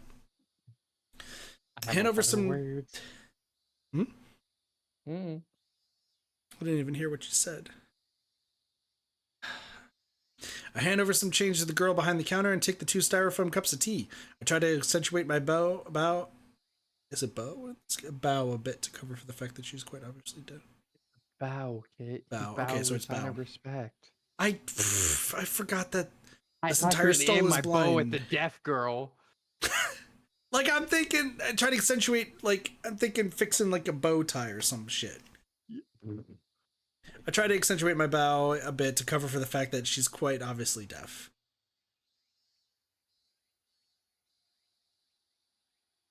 Wait, why do you have to? Come to think of it, I probably should have. So she can't hear him say thank you. Jesus Christ, kid. Jesus Christ. I got hung up on the word accentuate because I was like, what a good word. Come to think of it, I probably should have asked for help instead of leaving those 2 in the gardens while I brought drinks. Trying to juggle the 2 cups of hot tea for them and a can of coffee for myself out of a vending machine isn't exactly easy. With some careful maneuvering, though, I managed to keep everything stable and upright as I walk over to the bench where Lily and Hanako are sitting and chatting. It's actually quite a nice place, lit only by moonlight. It's tucked away some distance from the main events. Compared to how hot it had been during the day, the spot is also pleasantly cool by now. Not that it matters all that much, most of the visitors have moved to areas that are either closer to the fireworks or higher on the hill in order to view the display apparently planned. Welcome back, Hisao. Her ears are good. I'm not exactly close and even Hanako hadn't noticed me. Here you go. Sorry it's instant, but that's all they had left now. Hanako gingerly takes a cup from my right hand and I gently place the other into Lily's outstretched hands. Did you enjoy the festival then, Hisao? Yeah, it was pretty fun. An honest answer, much of the food may have been somewhat subpar, but it was a lot of fun in the end, especially with Hanako and Lily. In fact, I think those 2 may have enjoyed themselves even more than I did. With both Lily and me around, much of Hanako's withdrawn nature and others died down enough for her to enjoy herself. As we sit drinking, the whistle of the first firework rings out before it explodes into a vibrant shower of blue against the night sky, Oh my god. heralding the beginning of the end for the festival and scaring dogs everywhere. No, dude, I was just thinking, I was like, I don't remember if it gets brought up in this game, but as a blind person, fireworks must be the most terrifying thing ever. Especially at a school. Yeah, no, you're right. Especially as an American. And I was just like, where was my mind going immediately? Oh. Oh no. Enthusiastic shouts could be heard from the crowds scattered around the school grounds celebrating them. For minutes on end, Hanako and I watch the fireworks overhead as Lily blissfully listens to them with her eyes shut. Red, green, yellow, star-shaped, circular in pattern, and all manner of shapes and colors fill the air, one after the other, and dance across the sky. No place near where I lived put on such lavish displays. Festivals like this were a thing of the past in such a metropolitan area. To be seeing such a sight with these 2, it's probably the happiest I've been in a long while. So, that's it. The festival's finally ended. Yeah. She gives a delicate, wistful sigh. As much as I might complain about all the stuff we have to do, it's still sad that we'll have graduated before the next Yamako festival. I walk forwards and stand beside Lilly, gently resting a hand on her shoulder. Don't worry, we still have Tanabata later in the year, right? You're right. It would be nice to go there when it comes. Minutes of silence pass with only the blast of fireworks to be heard. Seeing these two reminds me of those words of advice Lilly had given me as we walked into town together. Cherish the opportunity to make new friends, huh? Hey, Lilly? She turns her head slightly to show that she's listening, Hanako's gaze still firmly fixed on the Technicolor fireworks bursting overhead. You mind if I join you two for tea every now and again? A smile on her face is more than enough to see her answer. It would be a pleasure, Hazao. That's the act. You're right. And this is what we're talking about, where they have movies. And the animation quality is not great, but they're still low-key stunning. It's an old... I think it's Well, made yeah, by you one kidding me? person, right? I don't know if it's one person. It's not many people, I know that.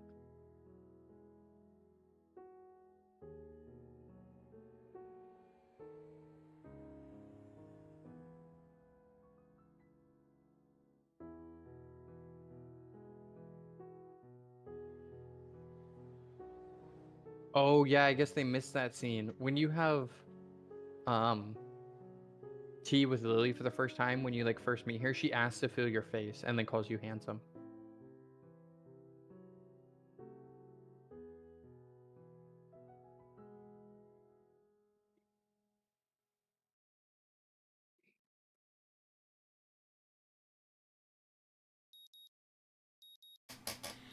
And this is all new stuff. No more skipping.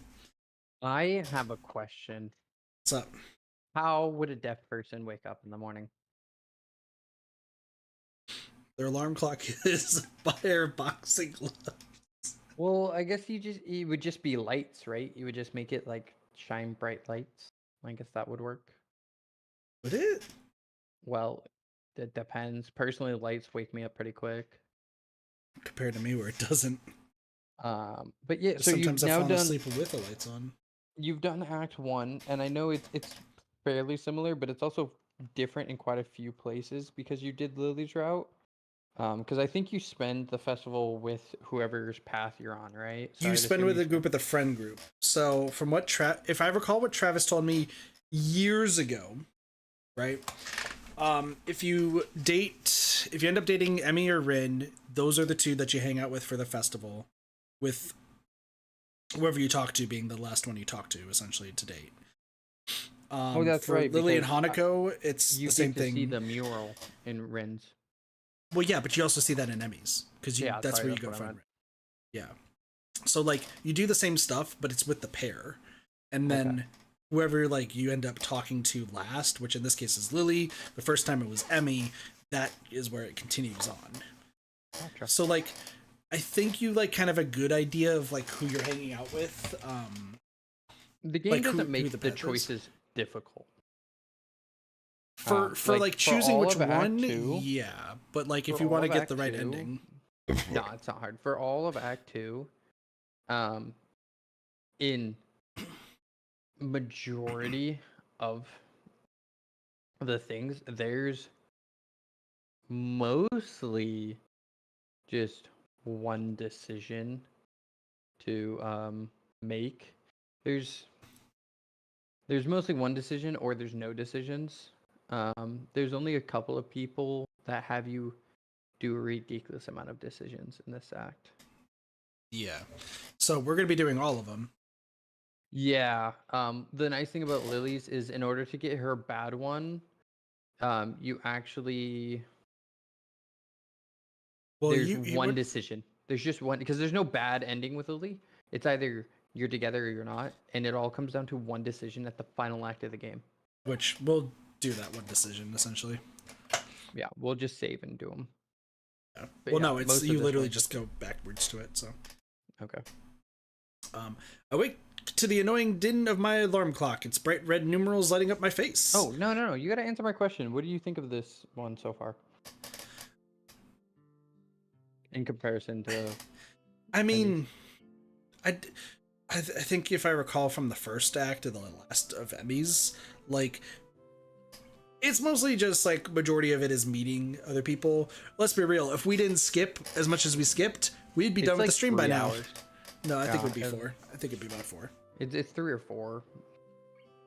But Um, otherwise, like obviously okay, so I guess I should say, how did you feel about going into town and then the festival with So her? the festival, like, it really didn't change much because, like, gonna be honest, each one is like they're working or doing stuff, and you're essentially just find them and then find their friend and get food.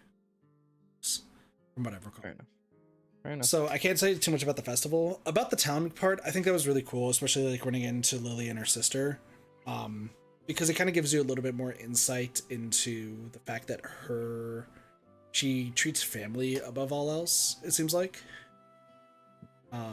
that's kind of like the vibe I've been getting, just with that scene. Because I remember with Emmy is all about just living in the Life to the present. fullest. Yeah. Because of what happened with them. Yeah. So, in contrast to Emmy's, Lily's is all about like holding her family to high regard, it sounds like. But I think the difference is Emmy's gets you right like immediately of like living life to the fullest, having as much fun as you can, and like not having to worry about your past. It's kind of like her general lesson from what I recall. Lily's seems like a slow burn of like, okay, family means a lot. Well, like what, right? Like, I've always felt that hers is the most mature and like. no, I definitely can tell that, yeah. But I don't think I'm gonna have a good take on Lily You'll have a lot to say at the end of Act 2. until Act 2, exactly. So that's the question. Do you want to do a stream an act, or do you want to like? Should you? I think we should split? keep going. Okay. Do you want to place a split in your stream just so that Act 1's like its own stream, and then we can do Act 2 as? And No, I mean, because immediately start it. I would say no, specifically because like we skipped through a whole lot of Act 1. That's fair. Anyway, That's true. We did. We skipped through and so fucking much. And I think, just to be fair, like, I know it's probably something that people might like skip through, but if they want to see Lulu's route, I still feel like it might be best if I did like a full like the stream version of it. The stream version of it, we already know what happens. We kind of explained everything. We skipped around. Like that's fine. But I do feel like I might want to make a video of just like, this is the full thing unskipped of Lily's path. That's fair. So, might be something I work on. It might take a while, or like we said, just watch. I'll probably like post Emmy's first one, and that way like people can kind of like gauge, you know, Okay, and see fair where enough. it goes in. So, Let's do it. it's the same alarm clock I had at home and one of the few remaining artifacts from my days before coming to Yamaku. I hope that using it would help ease my transition into this new life. No such luck, though. Groggily dragging myself out of bed, I wipe the sleep out of my eyes and reach over to my desk. Open a couple of bottles of medication strewn across it and swallow a few pills dry. Fucking can't do that. Good job, buddy. But now the process is starting to become automatic, something I should be glad for, given their purpose. Feeling much more awake than before, I wander into the bathroom. While the shower warms up, my mind begins to wander as a new daily routine begins once again. The bright colors of the fireworks fill my mind, as do the two girls with whom I spent my time watching them. It feels strange to be moved so much by people I know so little about. Then again, I suppose these aren't normal circumstances. At least I have someone to talk to, now aside from my schoolmate next door. With the time left before school begins today waning, I begin to get ready for class. Walking through the door into the classroom, I notice that I'm still somewhat early. I see about 5 or 6 students milling around, most of them looking as if they'd rather be still in bed. It's at times like this I appreciate being a morning person. That said, 2 students in particular seem just as perky as always. Hi Shizune, hi Misha. I suddenly realized that my greeting would be lost on the former, so I quickly follow it up with a wave. She doesn't seem overly bothered. Or interested, for that matter. Dots. This is you. You didn't wear with me. You didn't come through. Oh, okay. I went. Wah! I swear that was Persona, but whatever. Cheese nose. Oh God, I gotta figure out Misha's voice. This is the first time we're actually hearing Misha speak. Hello, Hee-chan. Are you feeling well? Yeah, basically, right? You can do Misha's voice if you want. You can just, and then you trying to can get wear that as peppy. Shizune. Sure. I'm trying to get that bubble feeling, and I just can't do it right now. I'll be Valley Girl. It's fine. Oh, thank you. I can do Valley Girl. I can do Valley Girl. All right, let's do it. I can only assume her greeting comes from Shizune. It's hard to tell if she's speaking as herself or Shizune sometimes. Better than most everyone else, I guess. Your team seem bright and chipper. Misha signs them back to Shizune as I say it, eliciting a somewhat terse answer, if her sharp and rapid arm movements are any indication. Considering that these two made such a big deal out of the festival preparations, I probably should have chosen my words more carefully.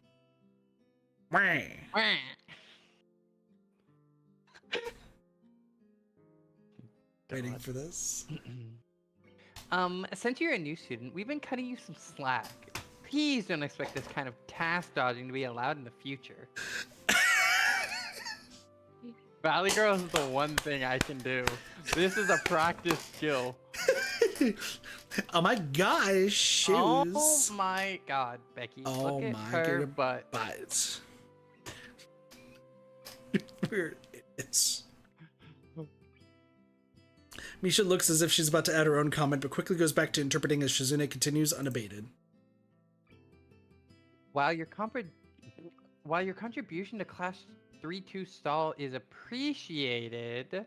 Oh, word sure got around quickly. That or these two have their fingers on the pulse of the school. We would prefer your efforts to be focused on the task at hand, namely your own class.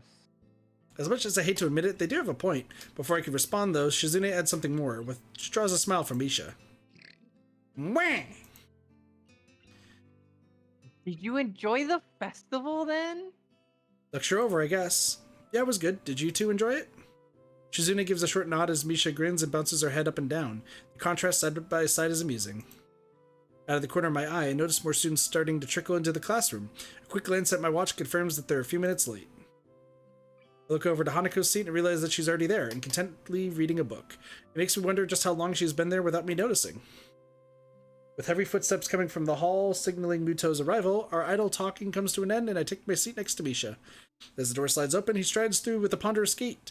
His posture is even worse than usual, and his eyes are barely staying open. I guess my quip to Lilly and Hanako about the staff was misplaced. Everyone opens their books as he reaches his desk, and the first class of the new week begins. I would say I'm surprised this never got an anime. And just cut out those specific parts. Because like you said, the storytelling is just unfucking matched. Maybe one day. You never know. Stuff coming back. Okay. I rub my eyes as the lunch bell rings out, glad for a temporary reprieve from work. Entirely unsurprised when I look over to the door and see Lilly standing there, cane in hand, patiently waiting for Hanako. Considering her acceptance of my request to join them yesterday, I decide to spend my lunchtime with them rather than eat alone. Hanako moves surprisingly fast to meet her companion, and the two enter the hallway before I can catch up. Lilly's head turns slightly, registering the sound of footsteps behind her. As Hanako notices and follows her lead, she almost jumps in surprise. Hisao? Hello, Hisao. Hi, sorry if I startled you. Lilly turns to greet me, helped in her orientation by Hanako. Good afternoon, Hisao. Are you joining us? If it's no trouble, there's not much else to do, really. Lilly gives a small nod as if to silently brush away any idea that it would be troubling in the least. Okay. I saw High what School Diggory said. High School DxD is not on Crunchyroll for a reason, alright? I watched that on a back alley website for Did you hear about the fucking reasons. Crunchyroll Funimation thing? I think it was today. You talking about where Crunchyroll bought Funimation? No, that the Funimation's no longer going to be a thing and that anyone who has digital exclusives or anything are just losing them. Yeah, which I'm not shocked because Funimation got bought out by Crunchyroll like 2 or 3 years ago at this point. And like we all saw what was gonna happen. Right now, the only contender against Crunchyroll is High Dive. So I think just people are upset that like Funimation's getting dissolved and that anything like their digital exclusives that they purchased are just now going to be null and void. Which I guess that's the issue with like streaming and buying stuff digital, which we all know. it is because But- I mean PlayStation's coming out saying like, hey, you might just lose the license to the games, and people are like, no, I think McFucking not. Um, so it's a whole thing. I watched it on 9 Anime, which is no longer a website because it shut down.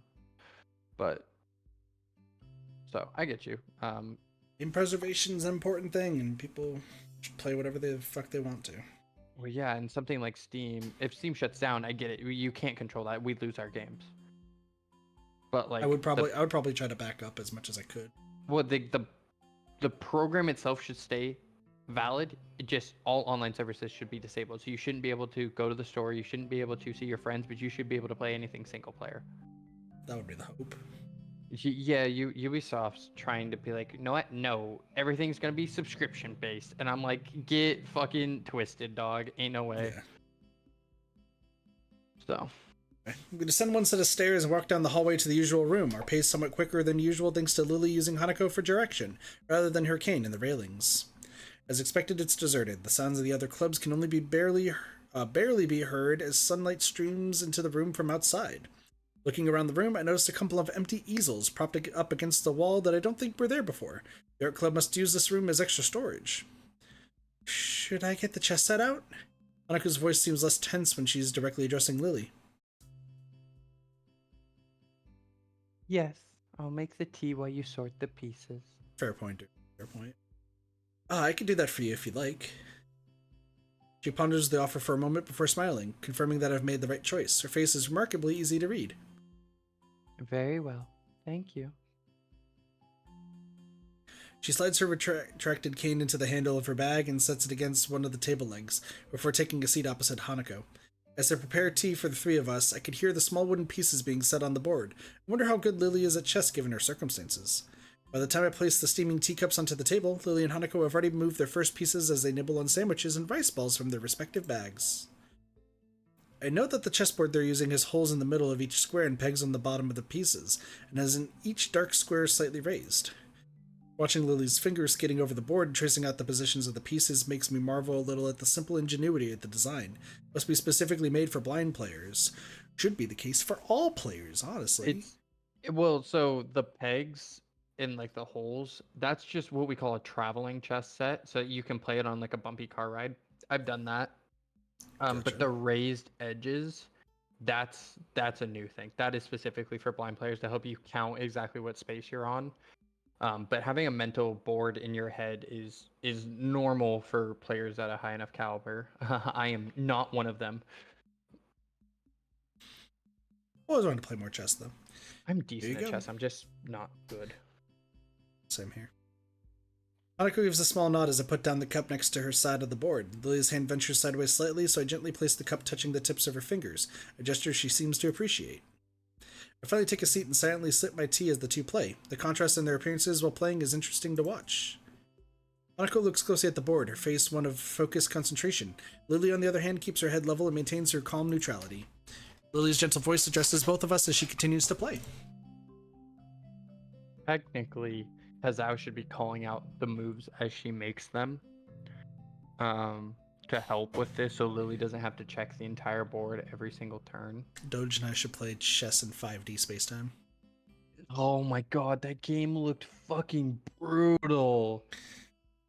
I tried challenge to figure you. it out. I did try dead ass to figure it out and figure out how to play, and it's fucking wild. You should watch Aliens Rock play it. I did. He did. Oh, you did? I did. Not many people have played the game, Kit. That's fair, but Aliens Rock, whenever he plays anything chess related or anything, he's just fucking great at any game the man plays. Give the man a Hexagon puzzle or chess. strategy game. You're talking about fucking SCP Gray, aren't you, Derpy? Because Hexagon Chess was fucking. How was class now that the festival's over? I look to Hanako to see whether she'll answer first, but she sees that she's doing the same. Not great. Half the class seemed to be dozing off, even including the teacher, not to mention a test on top of all that. Hanako quietly adds her own agreement with this. I could imagine that being a bit difficult for you, being a transfer student. SCP Gray, by the way.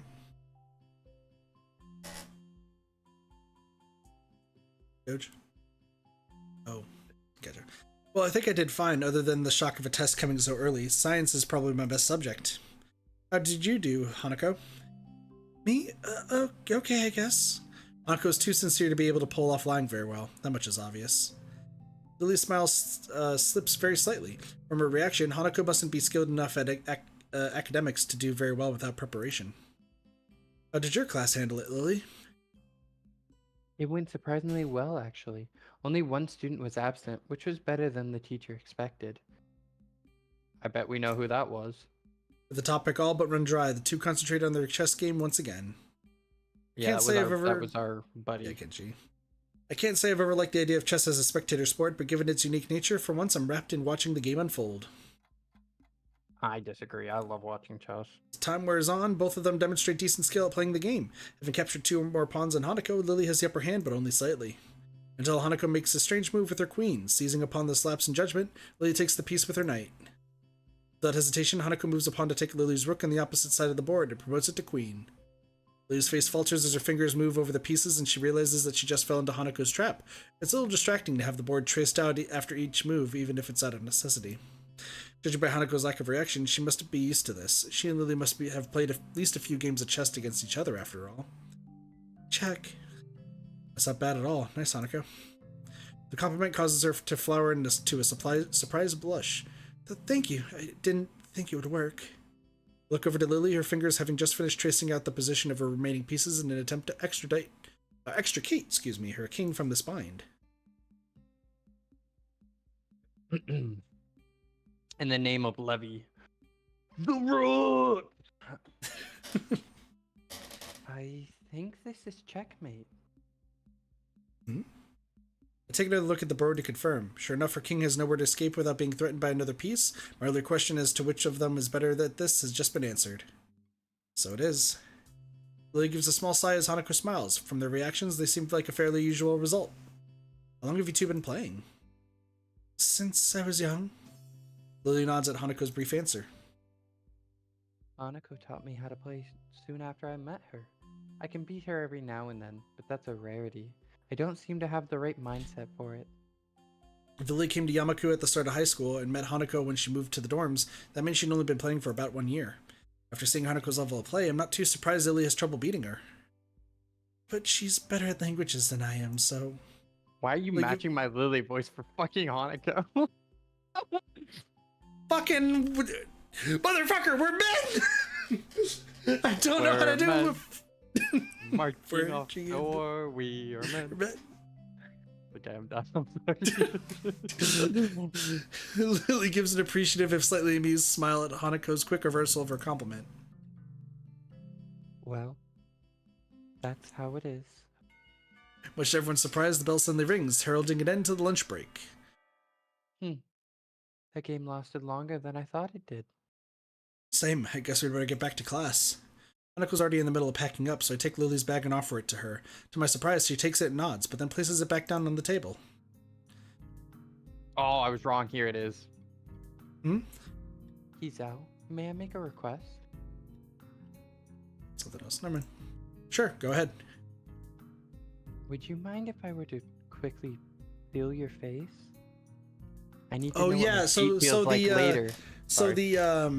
the animation kind of just discusses things that happen in the future. Yeah. Kit did not hear my fucking statement at all, chat. Let's go.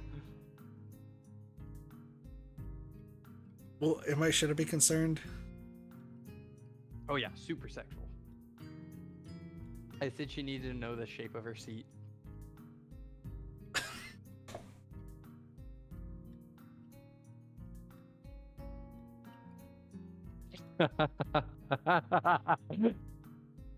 It took Durfee a minute too.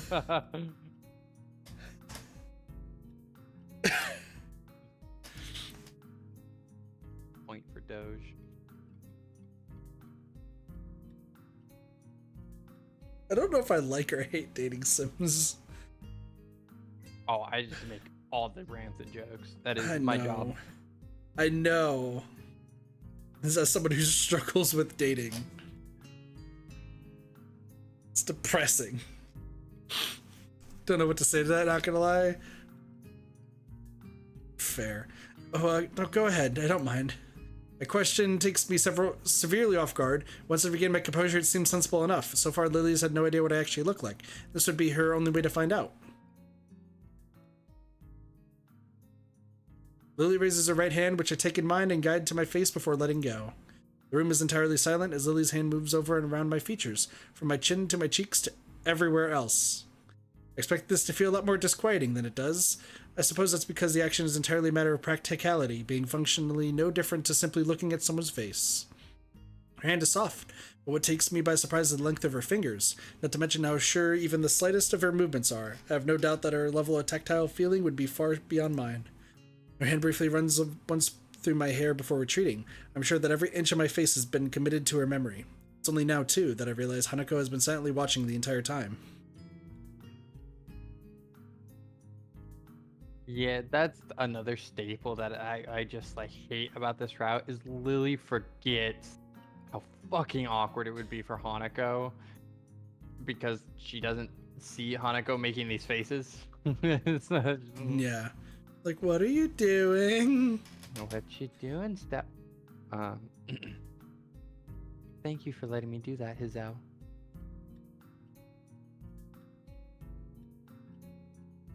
And if I might add, I think you are quite handsome. I blush a little at her remark before raising a questioning eyebrow. But if you can't see how... Just because I can't see, that doesn't mean I don't have my own preferences. We better go now. Yeah, that's a good point. I guess we'll see you later then, Lily. See. Walking through the hallways back to our classrooms, I notice that Hanako seems quieter than before, but also more comfortable. Lily, her hand on Hanako's shoulder, seems to pick up on her assured pace as well, smiling as they walk. If I could spend the rest of my time at Yamaku like this, I don't think it'd be so bad. All that's needed for joy are small exchanges of happiness, after all. As I reach my desk and set my bag beside it, I realize something, or rather, my stomach does. I was so busy with those two, I forgot to buy lunch. Damn, distracted by a cute girl. Yeah. Distracted by cute girls. Forgot to eat. Should have gone to Zen Ramen. Fucking true. I still get distracted sometimes by people there. Hey, yo.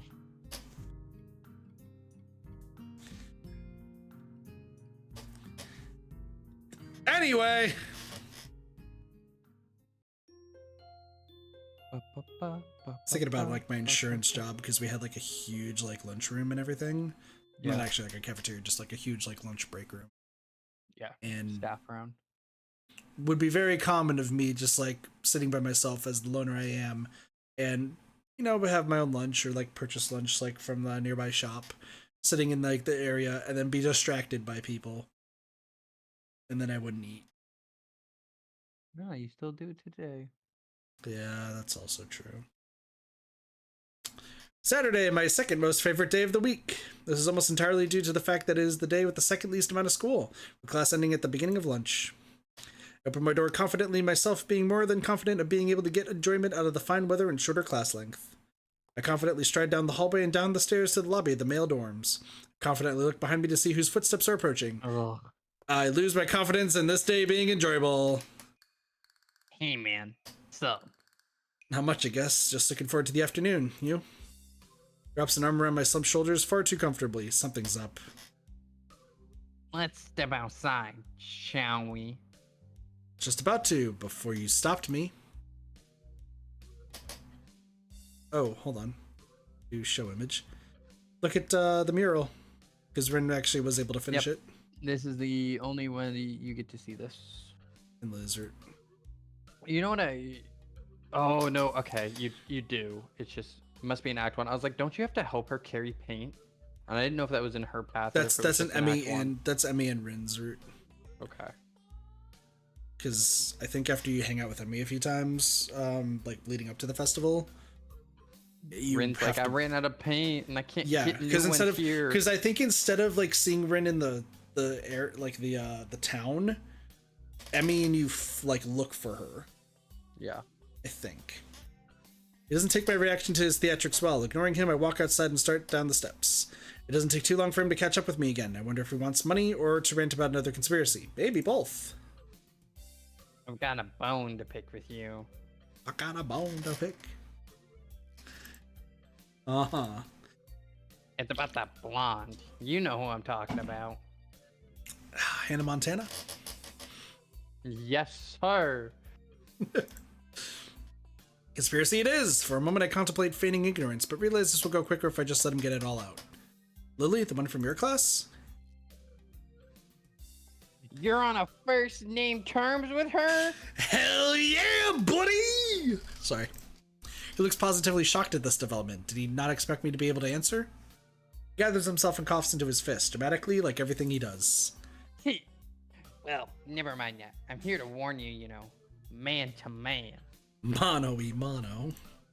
Warn me about what, Lilly? Yeah, you don't know her, man.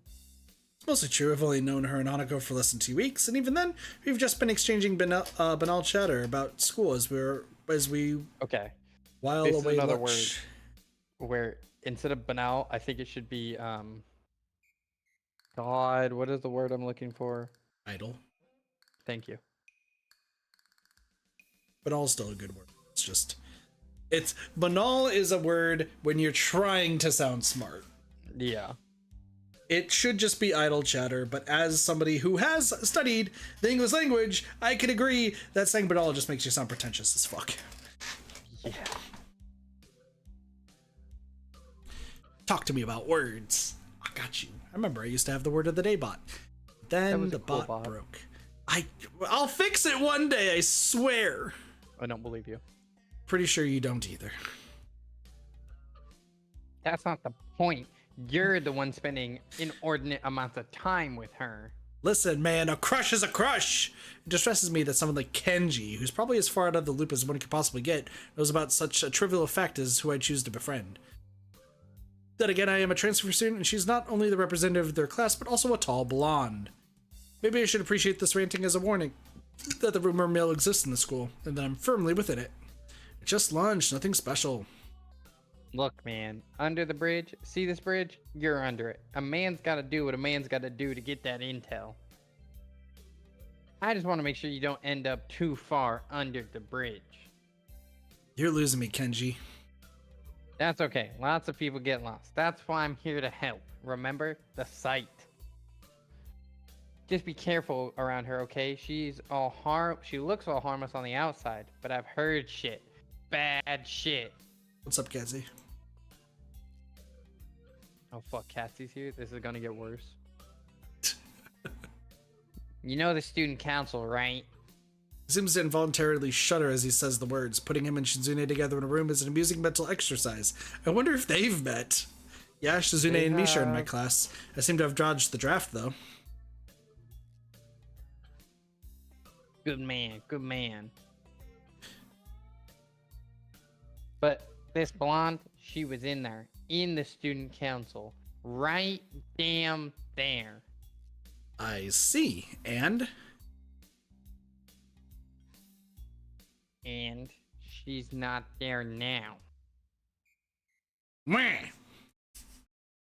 Seriously, think about it. Something must have gone down. I stopped walking for a moment, given the idea more than I thought that I probably should. Or explain that the fight the two had, at least in part. Wait, no, not really. Even leaving the student council would need a catalyst. In the end, it doesn't explain much at all, other than the fact that their feud goes back some ways. I guess you have a point. I'm not seeing how that really affects me, though. Okay, now feel this one. Lily's foreign, obviously. Obviously. Now, what nationality is she? I'm gonna say Swiss. What about you? America.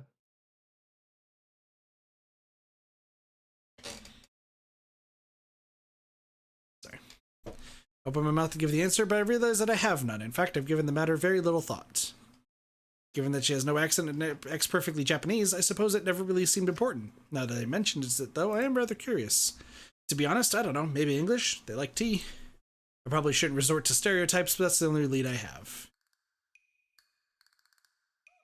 You're not thinking. Luckily, you have me here to think for you.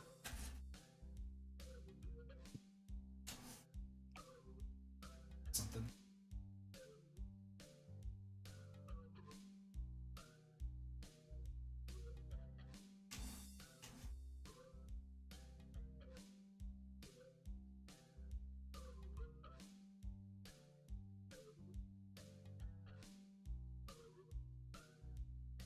God, there we go. We're good. Shout out, Dirk. Gee, thanks. He brushes off the quip effortlessly. Fucking car. Sure. Oh shit. Go off. Now, answer me this.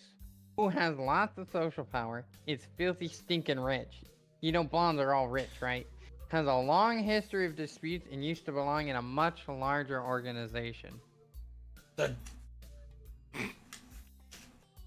I think I know where he's going with this. I don't like Yeah, I know you do. where he's going with this. You do. You're spot on. The Roman Catholic Church? Well, okay, that's that.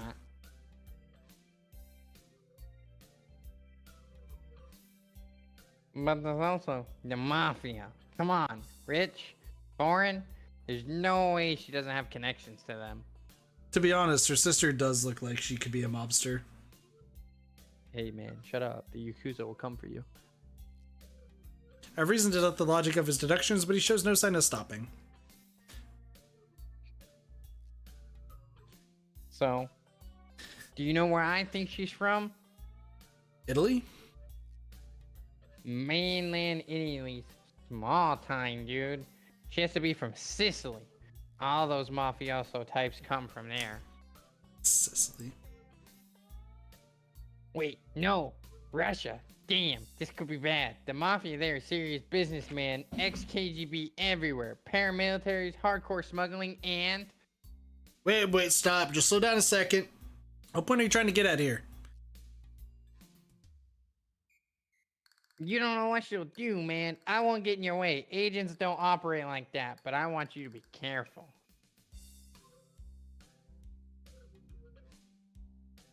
When the time comes, we'll need all the help we can get. I don't want to lose you, comrade. At least he's concerned for me, kinda. Wave goodbye to him as we separate out to our respective classes, but I'm not sure that he sees the gesture. Bro played too much Call of Duty. It's facts. Piling my books into my bag, I catch a glimpse of the library books I borrowed last week. Might as well return them, considering they took all of 2 days to finish. I briefly considered inviting Hanako along to the library, but she's already gone. It'll probably be better for my studying if I'm alone anyway. With a quick stretch and a wave to a couple of classmates who give the same to me, I make my way out of the classroom. As I open my bag and shove the books through the return slots in the front counter, I noticed a strange person behind the desk. Old and graying, she must be Yuko's replacement when she was working at the cafe. I began looking for a free table, a task made somewhat difficult considering that, despite there not being many students in here, they're all sitting at their own tables. Noticing a familiar head of hair, I walk over to the one near the braille section. It's hard to tell whether Lily is concentrating hard or not, her placid expression holding perfectly still as her finger slides across the dot-filled pages of her book.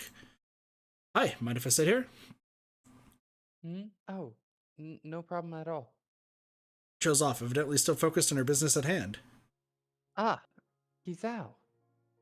She gives a nod of greeting as I sit opposite her at the table, pluck a chemistry textbook out of my bag, and quickly thumb to the chapter we're covering in class. Damn, you know why he's got chemistry textbook? Because we got chemistry. Let's go! Yeah, Derpy, you're spot on. The game makes you hate Kenji, and it's on purpose. And it's one of the reasons why his ending will be the last one we do. Cassie, if you want to fight me. Square up, not square root.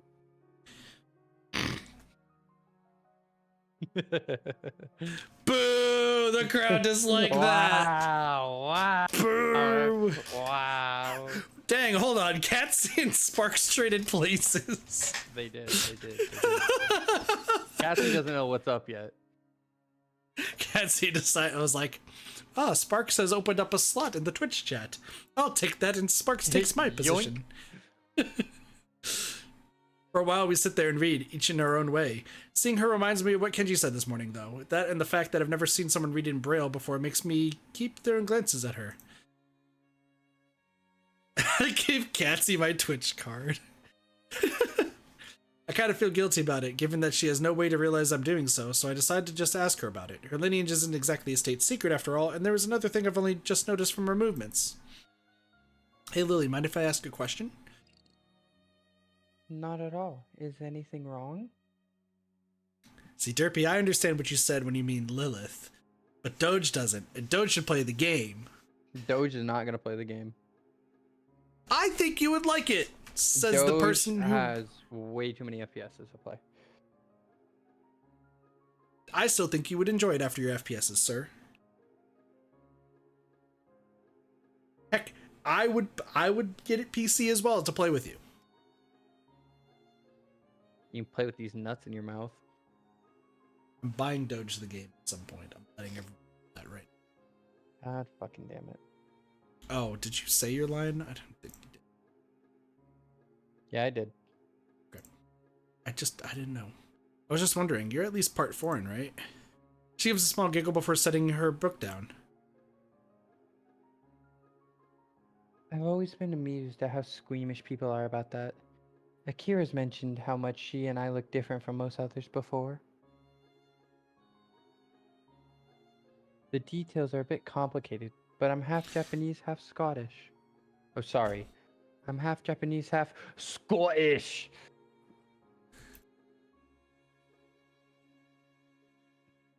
No? Another boo? God, you guys are fucking rough tonight. Jesus. Oh, that was good. I was just typing my message. Scottish? That was not exactly my first guess. Takes some effort to not blurt it out loud. I have a bad... Do you think we're... Scotland forever! I was gonna say, do you think her dad's Gordon Ramsay? He is not Scottish. He is. Mm-mm. Yes, he is. He is British. No, fucking look it up! I'm fact-checking you right now. He's Scottish. I swear to God, he is not Scottish. Gordon Ramsay. Hey, what up, Manny? British! No, he's from fucking Scotland. Born Jonesburg, United Kingdom. No fucking way. Scotland. Fuck. It calls him the British celebrity chef, so... Yeah, no, because people confuse all the time. Yeah, I don't know why Twitch is being iffy. I think it might be just the game, but... Manny, shut the fuck up. Don't even start with me. I am Kit's girlfriend, and we're all gonna let that happen. Scottish, that was not my first guess. It takes some effort to not blurt it out loud. I tried to conjure images of the place in my mind. I think as far as the UK goes, Scotland isn't bad to live in. I'm not really sure. My first guess of England was surprisingly close, at least geographically. That does leave another question, though. But you have no accent. That's where the details begin. I was born and raised in Japan, despite my mother being foreign. I get it. Hold on, if she moved to the dorm simply due to Kira working long hours, so they don't live near the school? She was a small sigh as if she didn't expect me to go any deeper. Was her previous frankness just a front? Not exactly. It's been a long time since we've actually met. I feel like I'm not getting the whole story, but I don't really want to go unduly prying into her situation. Her about face shows she feels kind of awkward about it. So, do you speak much English? To be honest, I don't know that much about Scotland, but at least I know that it's the main language there. It takes her a moment to collect herself, appreciating the change in topic. That's right. My family mostly used Japanese around the house when I was young, but they made sure Akira and I knew our Scottish side just as well. I'm fluent in the language, but I'm also studying it in school to keep my skills up and have the qualifications on paper mostly. So you're bilingual? That's pretty impressive. Hold on, I'm watching the clip. That's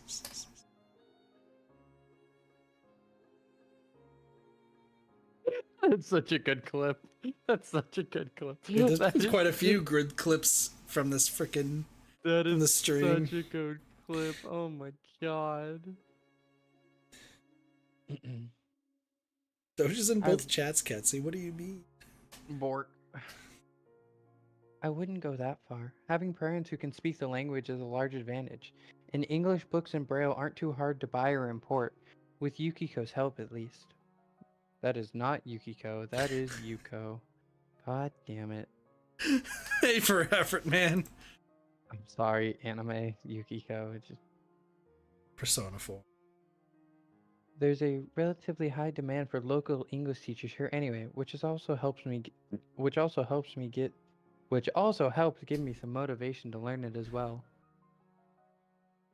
Demand for English teachers? For a moment, I wondered why she brought this up. You're planning to be an English teacher? She gives an enthusiastic nod. It must be nice having such a definitive future in mind. I've never really given much thought to mine, so I'm kind of envious. What's wrong? It's just, I could see you as a teacher pretty easily. It suits you. For a moment, she's speechless. She lowers her face a little and lets out a nervous giggle, something I've never seen her do before. With Lily's role as a class representative and her dependable nature, teaching does seem to be a line of work fitting for her personality. Sorry, that was probably a little much. It is true, though. Waving her hand in front of her face dismissively, she quickly recovers. It's not that. It's just that only one person's ever said that much to me before. Damn.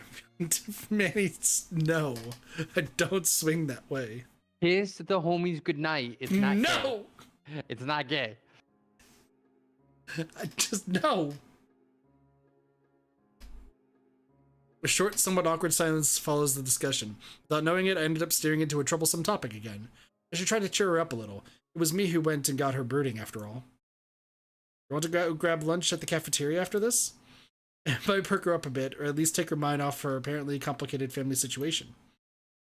Going by her smile, it seems to have the intended effect. I appreciate the thought, but the food there...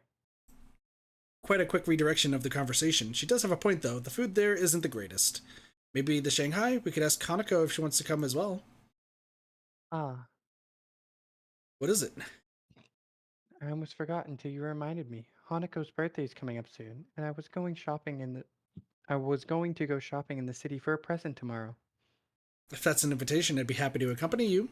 The ability to get more used to the layout of the city would probably be a good thing. I've barely set foot in there, so I'd be hopelessly lost by myself. She gives a nod, signaling that she happily approves of this plan for Sunday. We eventually get back to our books, though before I begin reading again, I steal one last glance at her. Maybe I've been thinking of my situation too much. After all, everybody here would have their own unique circumstances. The chance to get outside and clear my head will probably do me good. Cat demands a kiss! No!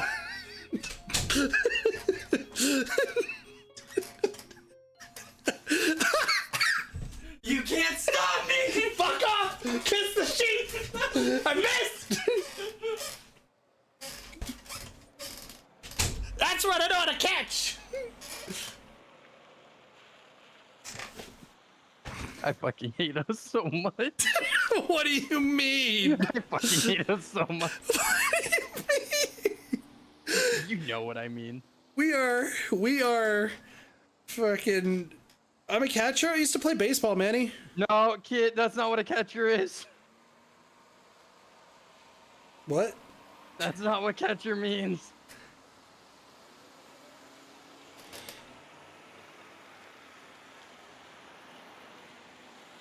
No, kid, no. Look, I'll just DM it to you.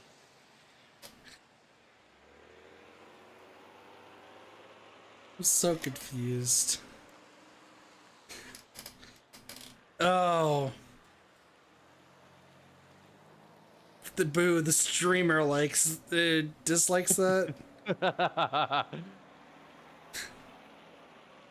Sheeple's not a weapon. Fucking through that sheep. So far! He missed, if it makes anyone feel better. Yeah. I was never... I can't now... I don't like... Now I can't use picture metaphors. Get him, Manny. Bored of standing in place and watching the television in a shop window, I pulled myself away from the tacky display with little effort. After living at Yamaku, the city seems like an entirely different world.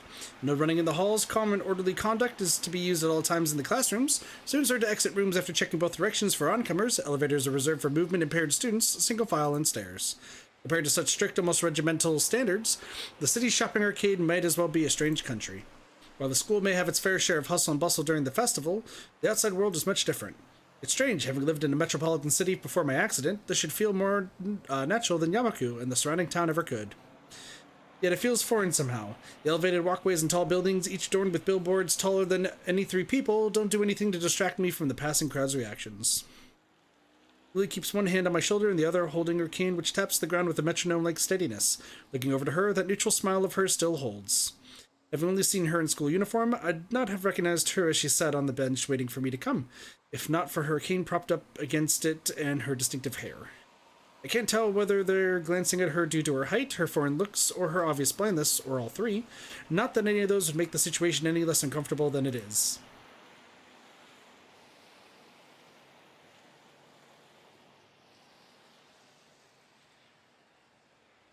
Do you have any ideas of where to look first, Hizal? Her soft voice breaks me out of my line of thought. I can't imagine that she's failing to notice the attention she garners, but she seems unfazed by it. I get the feeling she's the type to enjoy walking outside, so she might be used to it by now. Not really, this is my first time in the city, so I've got no idea where to go. She furrows her brow in thought, planning a route for us to take, and come to think of it, a way to communicate it. Something I noticed in the time I've been with her is how, when deep in thought, she lacks close to any form of body language to show it. Her expression may change, but not a hint of movement shows. She seems to have little in the way of sweeping physical gestures in general, though, so I've assumed it's part of her reserved nature. Is there a large electronics store near here? I take a quick look around, mostly finding clothing stores. After a few seconds, I notice a store with a bright blue sign some distance away that fits her description. Yep, it's just a bit ahead of us. Should we go in that direction? Thankfully, it's just the information she needed. With a nod, we start off and head toward Lily's unknown destination. Landmarks being our guide.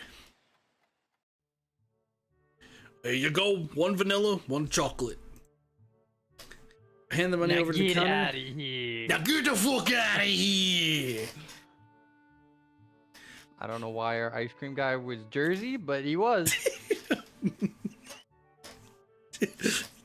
Fucking why not, dude? Fucking why not? I hand the money over the counter and take the codes to the railing that Lily's sitting on. I can't believe I let her trick me like this. She not only led me to an ice cream stall, but also got me to buy her some. At least she gave me the money for hers. Sure enough, she's patiently waiting where I left her. I guess she was planning on making the day an event rather than a simple shopping trip. I call out to her and slowly place the vanilla cone in her outstretched hands, being careful to make sure she has a good hold of it before letting go. Nah, I get it. She's vanilla. At least her tastes are fairly normal, and I was worried she'd ask for some weird flavor when she first asked. Here's the change. It's okay. Keep it. Moved to protest, but realized the futility of doing so over such a small amount. I slipped the coin in my pocket, supplementing my meager allowance ever so slightly. Catsy just asked if Lily's blind. Yeah. So Catsy missed the beginning of the stream. This game is all about people with disabilities. We have an extreme version of a heart defect. That means if we run just a little too hard, we die.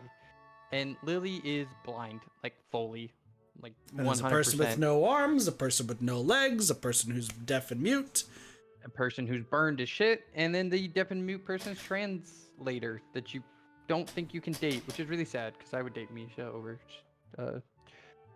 Shizune, but yeah, no, same. We'll probably do Shizune's next, though, to be honest.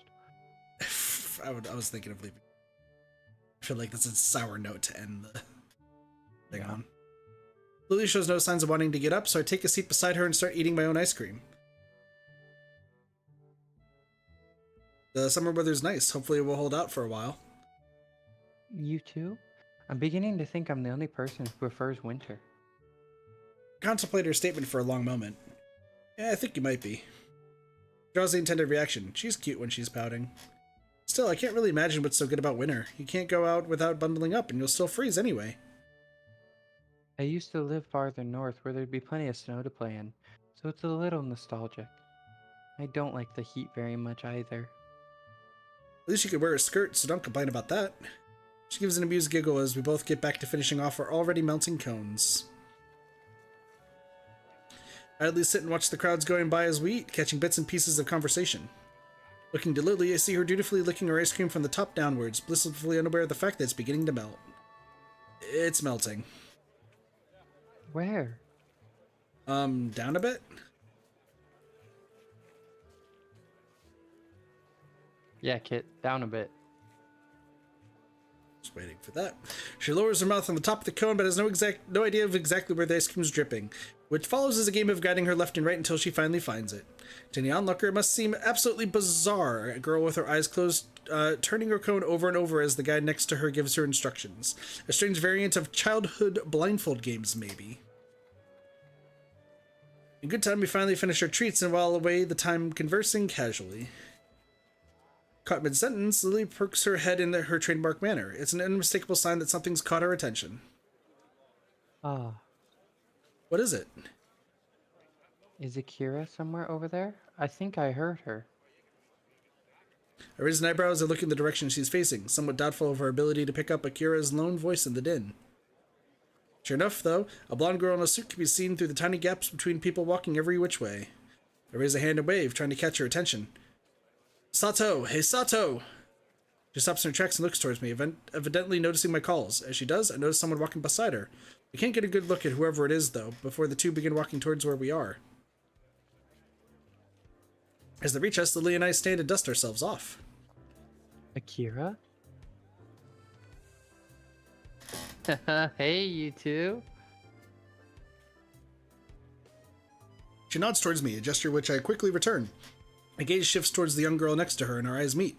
As I do, Akira plops a hand onto her head and move which doesn't seem to faze her. This is you and boy. Hmm? Boy. Oh, there, boy. Boy. Why do I want to do just a deep voice? Is that bad? Yeah. I don't believe we've met. I'm... Hidaki. Hideki. Hideki? Hideki. You could technically pronounce it Hidaki as well, but I think it's technically pronounced Hideki. I think it's Hideaki. I don't fucking know. Do that one. I'm Hideaki. Pleased to meet you, Hisao. Guy's name, huh? Guess I dodged a bullet there. He bows somewhat restrained, but Akira's hand being on his head. Oh, Hideaki's here too? Are you well? Akira's been taking very good care of me, thank you. Akira grins as if to confirm the point and rubs his head hard, dragging it around in a circular motion. His dreary face during this is somewhat amusing. Uncle's been out on business again, so I'm just taking him around town for today. Hi, cheese. I'd have preferred to be spending the day on a date with my boyfriend, but... Hideaki gives a cough to try and redirect Akira's thoughts. Excuse me. As he does so, though, I find mine wandering. They're related, and further at first cousins? I suppose that explains why she's taking care of him in any case. Come to think of it, Hideaki, how do you know my name? Akira told me, being a Yamaku student, I suppose you're disabled in some way? Not everyone in Yamaku is disabled, which I only learned a handful of days ago. I give silent thanks to Shizune Misha for their stream of information about how the school works. Because of them, I found out that since the school will accept practically anybody suffering from non-mental disabilities, it doesn't discriminate against healthy people either. It seems unlikely that many in good health would enroll there, though. While the standard of education is pretty high, it's extremely isolated and very much focused on helping disabled students. You're dodging the question. Damn me sharp. Before I can say another word, though, he decides to take a stab at it himself. If I were to call it myself, your heart. Kira looks mildly curious at me, her interest piqued as well. That sure was a lucky guess. How did you... Show no missing limbs or deformities, so external disabilities are out. Considering the lack of any strange mannerisms, it's also unlikely that you'd have any mental disability. But Yamako doesn't take mentally disabled students. I know. Leaving that aside, the only possibility left is that of internal disabilities. I didn't know which one you might bear, so I guessed. Correctly, as it turns out, and your reaction confirmed my guess. Or the little bemused, I look at Akira. She grins and shrugs, obviously taking some enjoyment out of her partner's deductions. He's sharp, yes, but more than a little unsympathetic. Logical, but lacking in tact. His attitude reminds me of Shizune in a way, as do his looks. May I ask why you're staring at me? Surely I'm not that unusual a specimen. Does he not know how unusual he looks? I could overlook the spats in clothing as just being coincidental, but the ribbon in his hair really is too much. This is entirely beside the point, though. Sorry, you just remind me of someone. Kira gives him a sharp jab with her elbow. Told you you're not that different from her. Coughs into his hand to try and maintain an upright and serious demeanor. I see you've met my sister then. Perhaps my full name might help you. I'm Hideaki Hakamichi. You are probably thinking of my sister Shizune Hakamichi. Oh, so he's Shizune's brother. Yeah, so if you... Because you probably don't get this in... No, you don't get this in anime. Because Shizune and Misha, fucking gone, and he's like, just never appear again. Yeah, well, they're family, so they come up quite a bit in this fucking past. So, Lilly is cousins? Uh-huh. Ow. Checks out. First cousins at that. Wait a minute. If Hideaki what is an unlucky fucking family, by the way. fucking true, yeah. Some grandma's like, what the fuck? What gene did I fuck up? goes to 23andMe to figure out, like, where the fuck do we fuck up along this line? Wait a minute. If Hideaki is the son of Akira's uncle and Shizune is the sister, then that means Lilly and Shizune's fathers are brothers-in-law. Therefore, Lilly and Shizune are first cousins? Lilly groans in an uncharacteristically unrestrained manner. The reaction earns an amused smirk from her sister. Enmity, just fucking hell. Again, it should be animosity, but the translation is just pretentious. The bad part about this is that's a word I say all the time in Grand Blue because there's a build called the enmity build. That Ray really wants me to do. Between the two just took on another meaning. I thought it's simply a matter of difficulty of communication between the two, but a family feud makes things much more complicated. You can choose your friends, but you can't choose your family. Gives a half-hearted shrug. She mustn't give as much weight to the two's conflict as I do. Well, that's how it is. What are you two up to anyway on this fine day?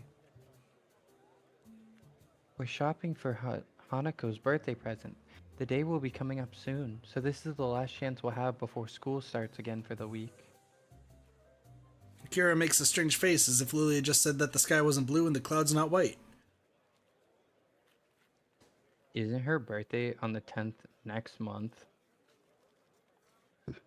Yes, why? Is something wrong? Akira's face seems to collapse. It's an utterly unbefitting expression for someone so rowdy and headstrong. The folks didn't call you yet? Lily shakes her head cluelessly. I look at Hideaki to see if he knows anything about it. This simple shrug is his only answer. For a moment, Akira ponders what to do before smiling once again. The fact that she can hide her emotions so quickly and effectively is unsettling. Hey, Shorty. Sorry, but could you hang out with Hazel for a while? He nods and waves her off, Akira placing an arm on Lily's shoulder as she guides her away and out of earshot. And so I'm alone with Shorty.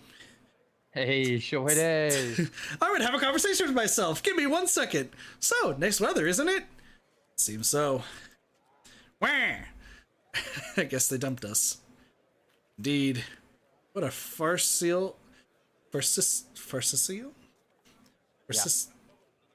Persicile. No, there'd be a second I. Farcical. Farcical. What a farcical attempt at small talk. I got no idea how to talk to this guy, and his robotic responses aren't helping. Blood and a stone come to mind. Without another word, he begins to rock on his feet in an obvious gesture of boredom with this discussion. He really is like a little kid, despite his serious demeanor. Suspecting the conversation over, I decide to accomplish what I came here to do in the first place. I'm going to go search for a present. Coming? Not much else to do.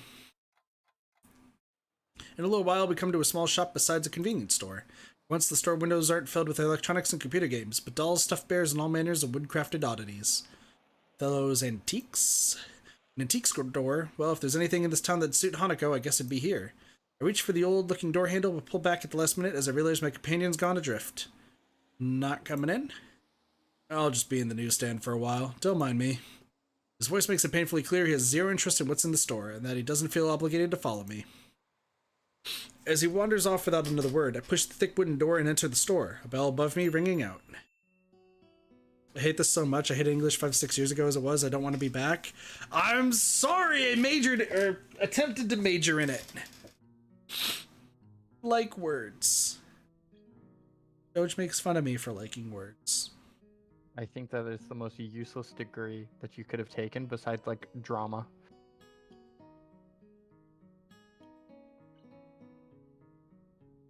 Oh, it's the only thing I was good at. Yeah, but if you had taken like a graphic design class or like a business class, you would be better off. I think I have confidence for either of those. Fucking relatable, Derpy. Fucking relatable. Me too, man. Fucking, I did good in English, but I was much more of a math student. I was like 3 years ahead in math and just like 1 year ahead on English. I just know how to write fucking incredible stuff. That's fact. Most recent thing, Lethal Company letter. Lethal fucking Company amazing. Letter. Still have it. It's the fucking that's the one skill I'm always super proud of. I don't care what anyone. That was impressive. Yeah, I don't care what anyone says. I do think my writing skill is the fact I can think of stuff to write in like a very short amount of time. Oh yeah, it's impressive. The musty smell of old books and wooden shelves is distinctly anachronistic. I look into the counter beside the door. The graying man behind it sits there silently, reading a tattered book. He certainly fits the look of the place. Slowly wandering through the aisles, the person I'm reminded of as I inspect each handcrafted or imported oddity in turn isn't Hanako. Excuse me. Crouching down, I examine the ancient oak desk inside the shop window. At least 30 dolls, all varying widely in size and make. The only similarity between them is the long Victorian dresses they wear. Excuse me, I'm burping. But that was gonna be shit that was like 2-3 of my own year. Nah, I sucked at math.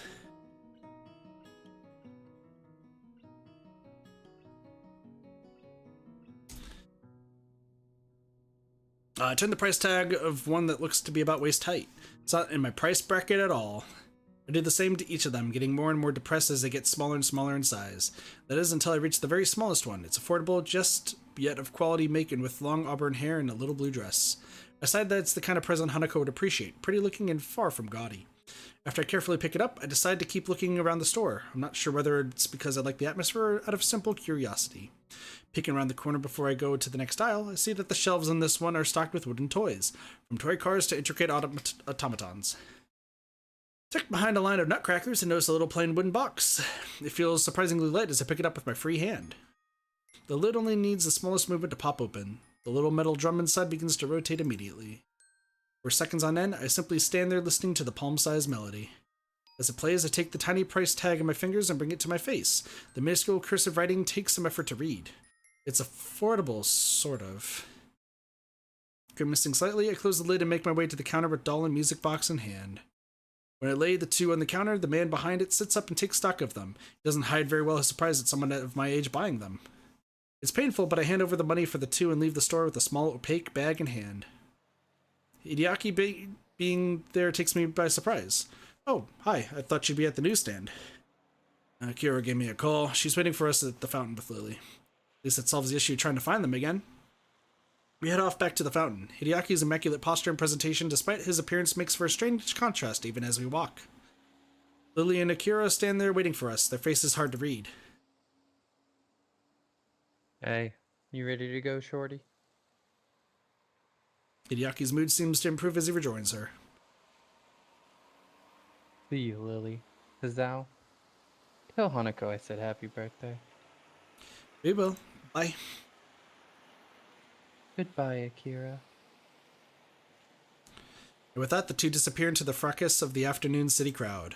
Turning to Lily, I notice she's carrying a small bag. It's now that I realize why her disposition felt different from before. While Lily's typically the type to wear her emotions on her sleeve, her expression and tone are clouded and difficult to read. It's more than a little off-putting, but given the effort she's making to hide her emotions, I doubt she wants to be cornered on why she's feeling this way. Already bought Hanako a present? Yes. Have you? Yeah. Shall we head back to the bus stop then? Okay, there should be a bus back to Yamaku pretty soon. With that, we begin to walk. It feels strange compared to before. Lily's hand on my forearm feels unusually tense, and the whole atmosphere is extraordinarily awkward. The silence continues for a long while. I really don't like seeing her like this. Monaco's birthday party is going to have to be held earlier. Is the 4th going to be alright with you? I have no other possible obligations anyway, so I reflexively nod. Only afterwards do I remember that doing so is pointless and quickly answer so by speech. She tries to collect herself a task that looks almost pitiable in how plain it is to see how distant her thoughts are. Sorry, Hazao. You said the bus would be coming soon, right? That's right. But now that she says it, I have an idea. Actually, do you have anything to do later today? I don't believe so. Why do you ask? This is the point where I normally take your hand and rush you somewhere, but even without that, you'll have to trust me, okay? I take her hand and gently lead her on, her distant face replaced by one of mild surprise and curiosity. As the waitress sets the cup of tea and cup of coffee that I ordered onto the table, I thank her before she takes her leave. Truth be told, I really lucked out finding this cafe. I didn't really know where I was going, rather I was just looking for any cafe that looked relatively nice. Having managed to recover a little, Lily tentatively sips at her cup as I take a long gulp of the coffee in front of me. As I hoped, her face lights up as she realizes what flavor it is. Ah, this is wonderful. Hazao, how did you know that this was... As for French vanilla black tea, hedging my bets that it would be her favorite flavor, or at least one she liked. While I don't really know much about tea, it sounded like one she might appreciate. On the basis of her liking vanilla ice cream. A tea connoisseur, I am definitely not. It was a lucky test. Guess. You really like tea, don't you? She puts her teacup down and gives a tiny nod, that familiar small smile thankfully perched on her face once again. Drinking tea is calming, I think. With the amount you drink, are you sure you're not addicted to it? Caffeine addiction's pretty common nowadays. What do you mean?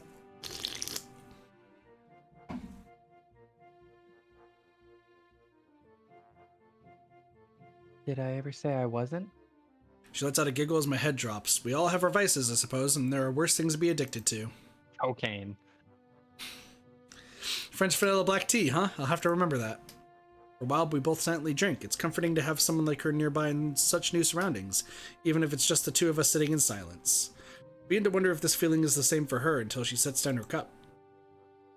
Hazao, do you mind if I ask you a slightly odd question? Depends on the question, I guess. I was wondering what your favorite color is. Everyone has one after all. I almost replied before realizing why the seemingly mundane question is actually quite strange. My favorite color, but... He gives a pouting look, wanting me to answer anyway. But the answer seems unavoidably wasted on her. There isn't any harm in giving it. I've always had a thing for green. I'd say that's my favorite. Green, is it? What things do you think of when complimenting that color? I suppose grass, fields, and trees in summer. The army as well, with camouflage. Men always seem to like the military. Bang! Disagree. Roll up and get done up, boys. Disagree. Love the military. Explosions! But that sounds like a nice color. A very nice color. She nods her head a little as if approving of the choice.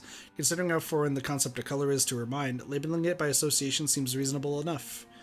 If everyone has a favorite color, then what's yours? White. I'm told that's the color of snow and of ice cream. You're no better than me then. If you're only like that color because of a favorite food, I guess white is nice too though. And speaking of colors, it'll be getting dark soon. Let me help you up. Lily offers her hand, which I take in mine to help lever her up from her seat at the table. Its softness compared to mine takes me off guard, as I'm really not used to such casual contact. It doesn't seem to bother her at all though. While it seems obvious why, it feels like just one more ladylike aspect to her. As her hand moves to her pocket, I quickly cut her off. Don't worry, I'll pay for this. Oh, thank you, Hazao. She gives an earnest smile at the gesture, a reward much greater than that of her words. We're falling for the girl! By the time we step off the bus, it's well and truly dark. We make our way up the hill in silence, both of us behaving a little awkwardly, probably because of the day's events. I'm still concerned over Lily's withdrawn nature after meeting with her sister. The fact that I managed to cheer her up even slightly feels like a personal victory. But it feels like the air between us has changed. Maybe it's only a bit, but it's something I don't think either of us realized before. That was a date, wasn't it?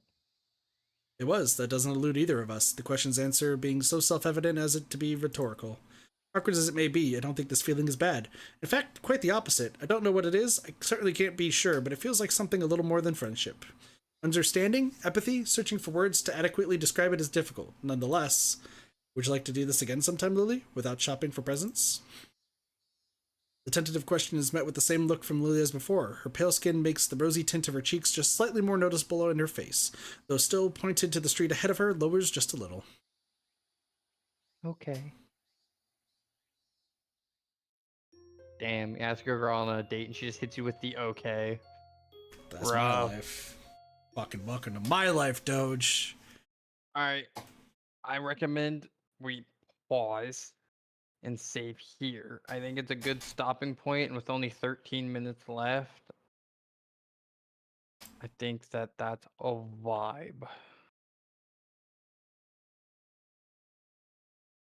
Wait a second. You should just be hitting create new save state. No, I was just comparing the times I last played this. Played this on the 29th in 2020. Damn. Unidentified drinking object? What a nameless. It's a good scene. It's a good scene. It's a good scene. Well, stream's not entirely ending because I'm going to be playing some other stuff afterwards. I'm probably going to be playing Relink since I didn't play it yesterday. Doge is just lame and has responsibilities and shit. It's not even that. It's the fact that you're healthy with sleep and I'm not. Yeah, something. That's not even something. You go to sleep at a reasonable time. I go to sleep 4 to 5 hours after you. Yeah, that's you. No, it's because I'm a lunatic. I do need to talk to you though, about Pal World afterwards, after the stream though, but yeah, we'll be back. Imagine working tomorrow. Fucking, I got sent home hella early today. Then again, fucking, it's terrible. I didn't even get a chance to tell you about that, Doge. No, fucking. I'll talk to you about it. I see half my stream library is fucking last played 2019. Fucking same. Yeah, I was gonna say that's fucking relatable. So, do you want my take on the Lilly story so far? So far, yeah, if you don't mind. She's very much shrouded in mystery. Like, I was kind of expecting this more from like Hanako than I did from Lilly. Because at this point, like in Emmy's route, you're already learning a lot of stuff and like getting to know more about like her likes and dislikes and everything. And while you're still getting to learn like kind of Lily's likes, she's kind of like put up this big shield. I don't think she's put up a shield. It's more of like she's gonna make you work for it because she thinks it's cute.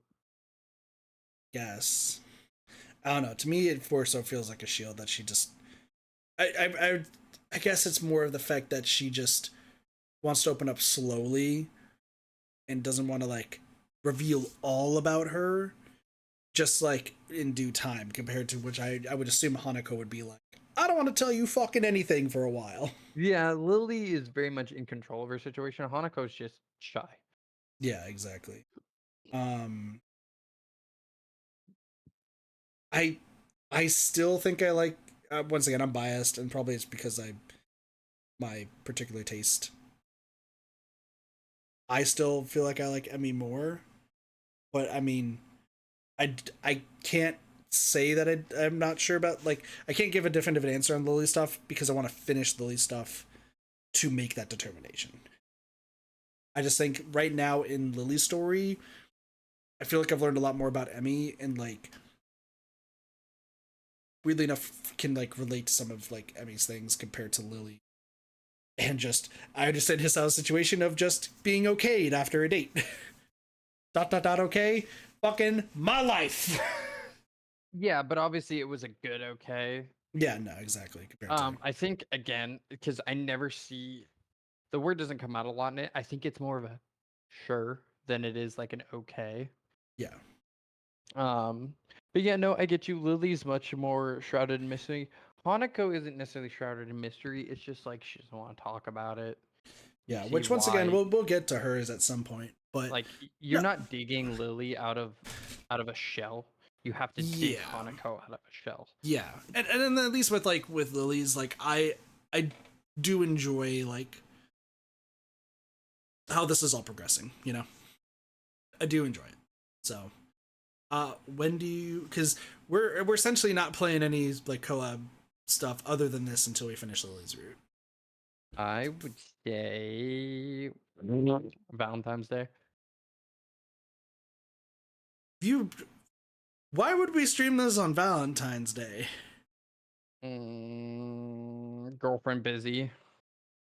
On Valentine's Day? Girlfriend's in school. Valentine's Day is not a national holiday. I know, but I'd still figured you'd be hanging out with her before class and after. Well, before class is, 6 a.m., Okay, then after. 7:30 p.m. Still? I don't know. I'll fact check. She'll be here on Friday, and Saturday, and we can talk about it. But I was pretty sure it might have been Tuesday that was the day to do it, or Monday. But I thought Wednesday was pretty confident. If not, Saturday. Sorry, yeah, Saturday and Saturday during the day, Sunday during the day. Of this week or next week? Next week. Gotcha. And then at least one day during the week, I think. This weekend I have rave, so I am busy. Yeah, Me and Manny are gonna go listen to angry beat bop music. But fair. Fish! The fish works. Fish! oh, No, I had the stream muted. Fuck. you missed the fish. Yeah. Don't worry, I have a fuck ton of points. Fish! Oh no, I need to stop the potential spam. It's just trash. There's the trash. Well, thank you for joining, Doge. Appreciate it. Or like I said, we'll stream more within the next week or so. You've been looking forward to this for a while. I have. hope- I'm excited. It's going I'm good. excited too. I'm excited too. Next time, do you think we're gonna get to? Do you think we're gonna get to it? We finished day one. It's gonna be damn close. Depending if we stream. If we stream on Saturday, yes. If we stream during the week, it'll be close. It'll be really close. We'll get to the place where it happens, but we probably just won't start that scene yet. But at least we got the sensors. Yeah, exactly. With the sensors up, as I said that. I know. But yeah, that should all work. Sick. Well, with that, I'll be back in a little bit. So I was talking to Doge about something before he goes to bed. But I'll be back with E-Link in probably about like an hour or so. Okay, bye chat. Thank you all so much for watching. See you later. Bye, everyone.